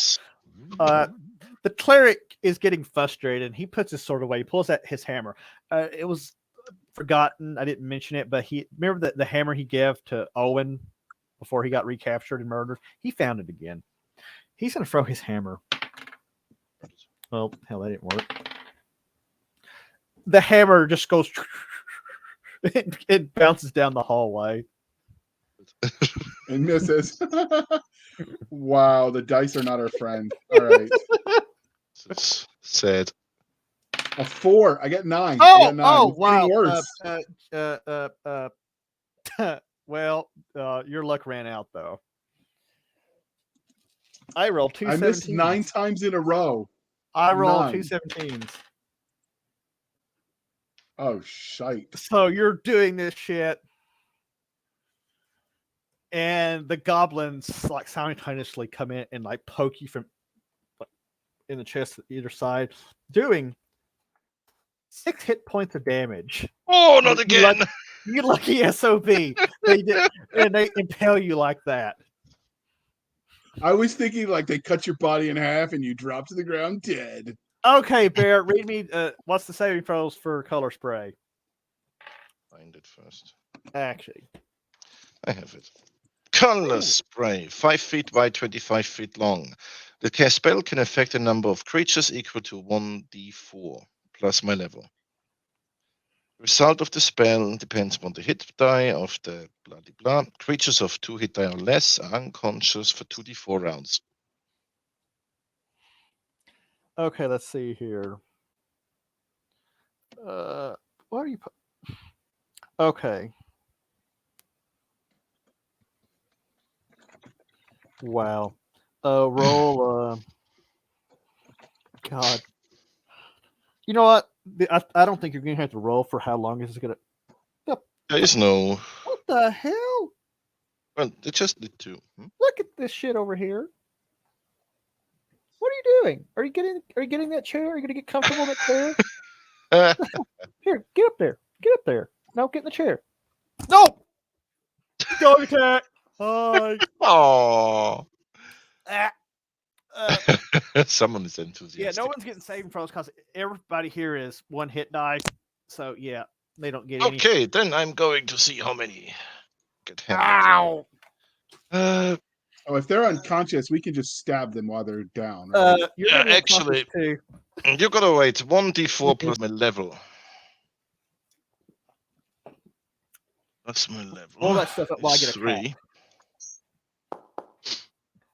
So 4 creatures, 7 creatures in front of me, but there are no 7 creatures in front of me. So that means how long are they going to get knocked out, Bear? But that's the fun part now. 2d4 rounds. Good night for 4 rounds. So the gnome is standing behind you guys. He's standing next to the clerk at least. Yep. And he's I'm going to unleash a rainbow of awesome. He is going to unleash forth a mighty rainbow of awesome that rolls over Penrod, the goblins, and suddenly they all start swaying and they all fall to the ground. Completely unconscious. Wait, he got me too? Colored. Yep. Yeah, cause you're blocking the way. And this guy, he's just indiscriminate. He doesn't give a shit. He just like, thank God he doesn't have. He's on a mage with. Basically, I check-collet all over you. With what color. is it? Finger fire. Blood Wild. I'd say yes. Very successful. That German Shepherd's weird. She's very strange rescue. So everybody gets knocked out. The cleric looks at you. It's like, well, at least the fight is over.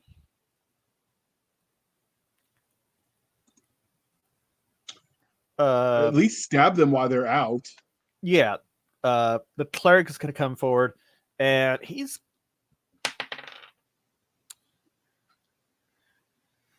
I'm gonna let him do the work. He's going to take his bony mace out and pummel Oh, actually, I get So his heavy holy mace does +2 to evil. Goblins are evil, so that's 1d8 plus 2. Oh, he comes at the goblin, looks at it, and just splatters goblin brains all over the ground, killing it. Because they're unconscious, isn't it already an instant kill, and you're just doing damage? I think even CNC rules, you always have to roll, at least do a roll to see if you fumble or anything like that. But generally, if it's as long as you hit above 10, it's good. Because we like to give the opportunity for people to fumble and have problems. You're still out, Bear. Well, I guess I can. Well, can I move forward?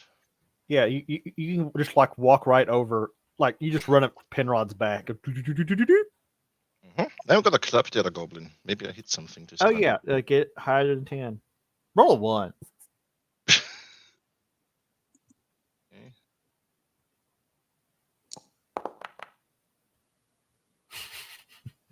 Yes, that happened apparently. I will never hit anything with this fucking club. Roll damage on that club. Where's the club? It's gonna be like 1d4 minus 2 now, I think. It's a goblin. Would be a +1, but I get the -1 from all. So it's okay. It's gonna be a minus. Yeah. Yeah, you're like you go up and boing, boing, boing, boing, boing, boing, boing. So that's round 1. That point, a goblin peeks out. JR, give me your best snore. God damn. The cleric reaches over. Kill him. Without my sleep apnea machine, that's about accurate.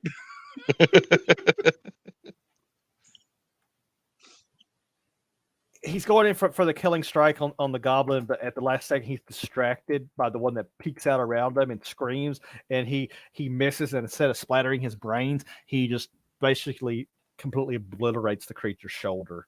And it goes this goblin screams, seeing his dead comrade, and he starts running down the hallway. Bear, I'll give you that one. I can't really stop him. So let's see, that's 2 rounds. You could run after him. You could throw a dart at him. Yeah, sure, why not? Let's throw a dart at him. Throw a dart. Throw a dart. Throw a dart. Dart thrown +3, -1, +1 for goblins. Is it +3? Oh my god, I hit something. Wow, roll damage. 1d3 -1. Yep. Where's this stupid thing?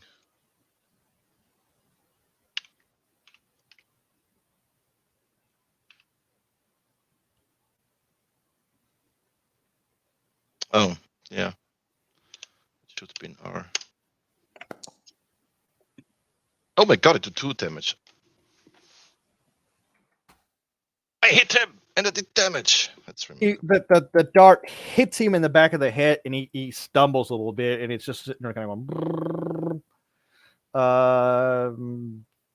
The goblin runs on, it stumbles, and he manages to get a few feet ahead. The cleric steps out around you. He picks up his hammer. Okay, we're on round 3. How long you said we're going to be out? 4 rounds? 4 rounds, yeah. Yep. Okay, then. Oh shit! The other goblin. Okay, as the cleric is stepping over him, he tries to stomp him but misses as he's too occupied to going and picking up his hammer, going after the other goblin. Bear, there is still a goblin alive in front of you. What are you going to do? I'm going to hit him with the club again.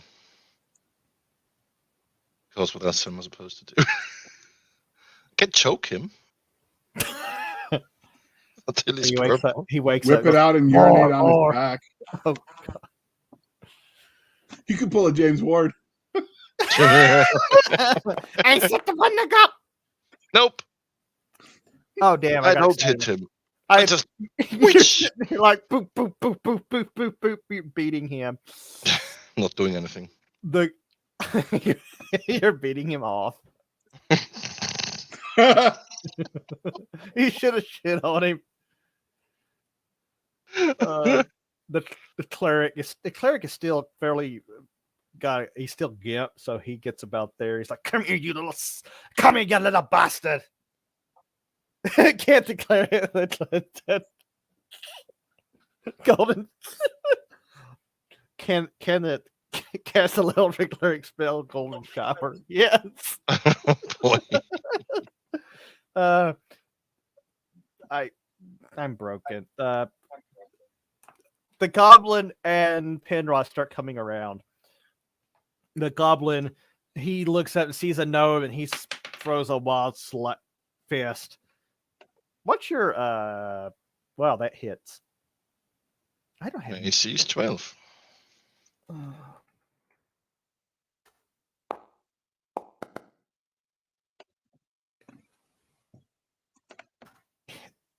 As you're standing there hitting him with a club, he wakes up, punches you right in your big gnomish nose.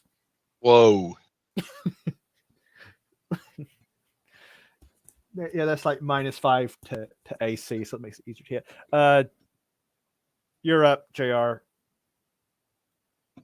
All right. So I wake up and I look around me, and I will rush towards whatever threat is left.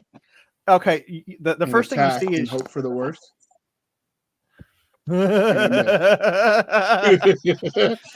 you get up and number 10. You see one of the goblins and the gnome.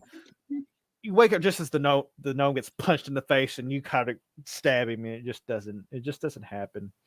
The cleric is running after him, like, come here, you little son of a bitch. And he swipes. This is literally the 10th attack in a row I've missed. I just missed too. Okay, the goblin gets another strike at the gnome. Oh, damn. Natural 20 on the gnome. Oh, no. Oh, yes. Oh, yes.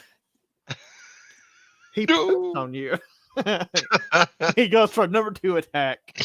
Oh, God. Like, Nomus did this to me. I do it to you. Hoop fight. Let's see here. That'd be bludgeoning, would not blood wild. I forget having all these different things we have. Crushing, electrical, fire, vibration. I like the vibration critical tables. We don't have enough vibration attacks in the game. No, that's natural.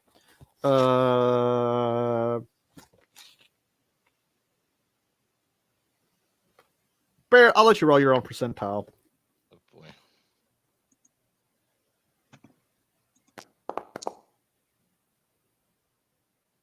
Nine. Oh, that's a fumble. I fluffed that up. I know there's a slashing, piercing, bludgeoning.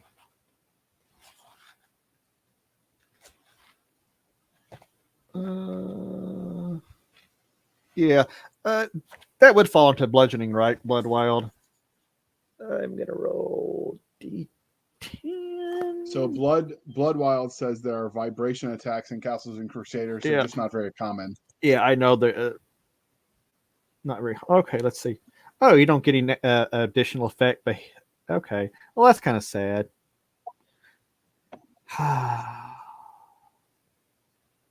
He punches you in the foot. Ow. He punches you in your foot for max damage. No, go for it. My take is somewhere. I have to club him. Again. I hope he fumble. Happen.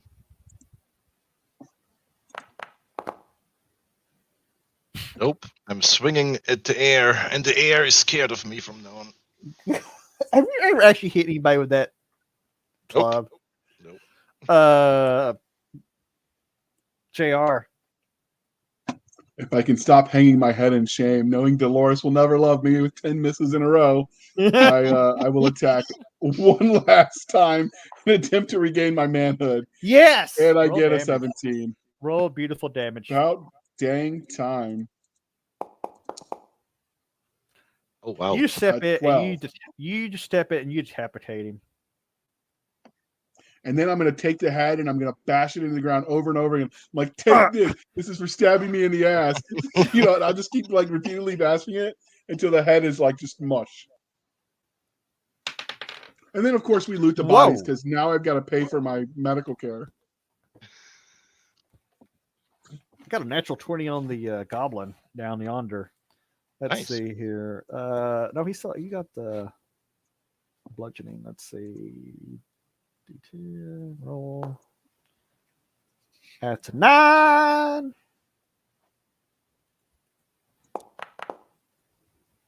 $13. No additional effects. Lame. So lame. While they were doing that, we were searching the bodies. What did Bear find? Hold on. Actually, I think it. Yeah. So the cleric managed to catch up, and he bops him with his shield to knock him down. Then he comes over with the mace and splatters his head everywhere. You find crappy gear, about 24 copper coins,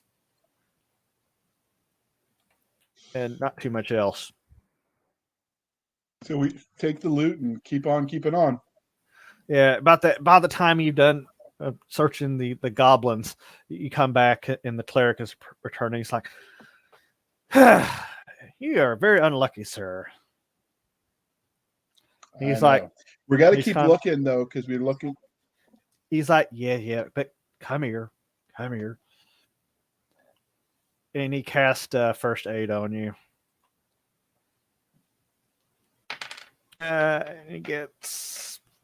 He casts first aid on you, magically healing your injuries for a whole 2 hit points of health. You're not bleeding anymore, and you guys are in here. He's like, "Yep, time to search this weird little hellhole." Yep. JR, you get to do the honors. Roll me. All right, so I'm rolling a wisdom check. 1d20. Get higher than 15. You're right. You're using a stick to like poke a pile of dirt in the corner of the room. Drooling on myself. Bear, roll a wisdom check. Weeble. Oh, I'm not much better. No. I'm doing what the Saint people did in the Book of Boba Fett. I'm just randomly digging. So you guys search that room, then you come in and there's two sarcophagi in here. They're open and clearly looted, but you start examining the walls and other shit. JR, give me another roll. Make it better.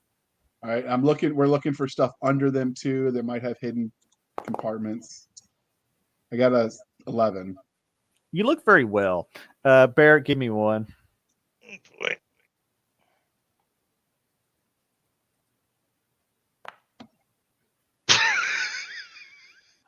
Oh, sweet. I can barely find the room. Well, at least the cleric. The cleric rolls. The cleric has a aha. Look at this, guys. And one corner of the wall, he finds this brick. It's kind of loose. Wow. And he pulls it out. And that's a nice brick. He says, "I think I see something in there." On the brick. In the dark. Of course, if the gnome had been smart, he would have been like, I don't know, assisting his search with his X-ray glasses. The gnome can barely find the room he's in. If he looks towards where the cleric is doing his thing, if he's looking for his X-ray goggles, he sees something shiny. I'm going to look for my X-ray goggles and see something shiny then. Who's going to reach in there? No. I'm going to use the stick that I'm poking the pile of dirt while I drool on myself, and I'm going to poke the stick in there and see, just in case. My luck has been crap. It might be a trap. So, Jay, are you going to whip your stick out and stick it in the hole and see what happens? That's right. This is how, when a man really loves a woman. You hear a snap. And you broke my stick. The stick breaks, and the clerk looks in there more. It looks like some sort of weird MacGyver mousetrap looking thing. It probably wouldn't have killed you, but it would have hurt. At this point, probably. All right, but now that the trap has been activated, I can use what's left of my broken stick. They've got surgery for that, and then I'll just pull it out. You pull it out, not your stick. You reach in there and you feel something metallic, and you pull it out. And pull out. My pull out game was strong. You reach here and what is it's like a very holy bag, kind of a felt bag that has grown holy with time. But as you pull it out and you open it, you see a most beautiful golden necklace in there with these little pendant, these like little ingots hanging from it, about 6 of them, and on each one of them there are these carvings of various scenes from regional history from the empires. Does it look like what the it looks very valuable. It looks very valuable. Okay, but does it look like the treasure that the thief hid that we were looking for? Well, he didn't exactly draw you a picture of it or describe it. But so I'm gonna present it to the party and see if this looks like maybe the valuable we were looking for, or if we keep searching. Well, let's see. What's the gnome think? It's a metal thing. I'm gonna bite it. She cries. No. It's poisonous. What are you doing? I gotta figure out what it is. If it's gold or something. The cleric rubs his temple and he's like, he does that occasionally.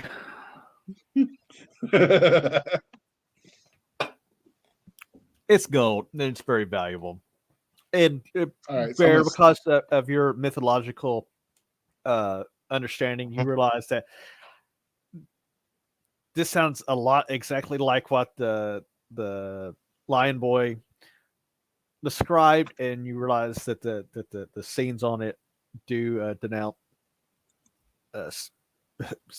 scenes of important history from the region and battles against the Uncle Laura, and there's depictions of various heroes of the age. They're like, right, so with that knowledge, I will ask the party, do we wish to continue looting, or shall we return to our party the cleric live another day?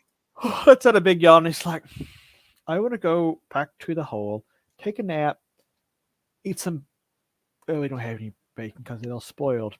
I want to go home and take a nap.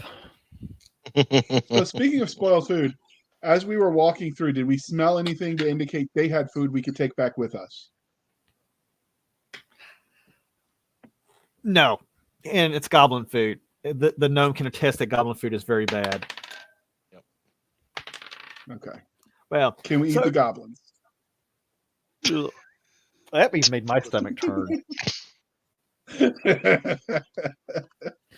But if you guys decide to head back, yep, sounds like it. Yep.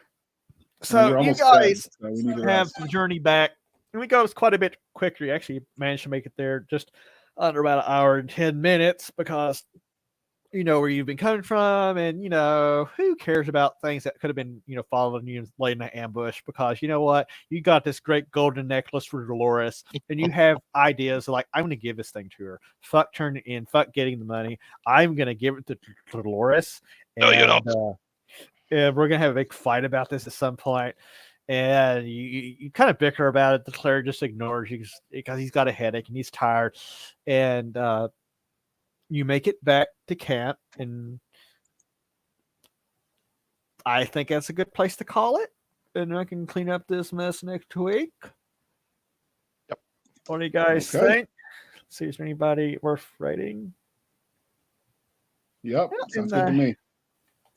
Why does it say blue boxes on? Hold on a second. I don't want. Did I hit? No. Yes.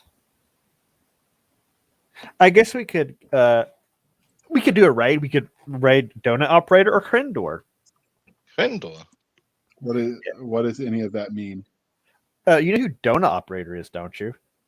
So on He's Twitch, the one that does the cop breakdowns and other things, and he does gaming stuff on Twitch.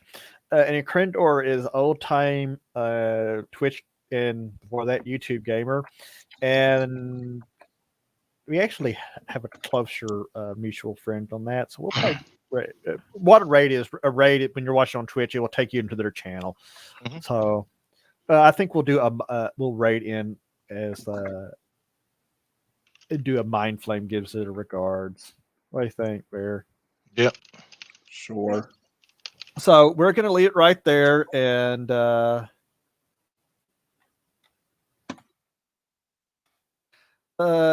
want to thank everybody for coming out. I want to thank Bloodwild for his awesome crit tables, and I want to thank the people who watched as late as they could, but had to go. We appreciate all of you, and we'll see you next week. Good night, everybody.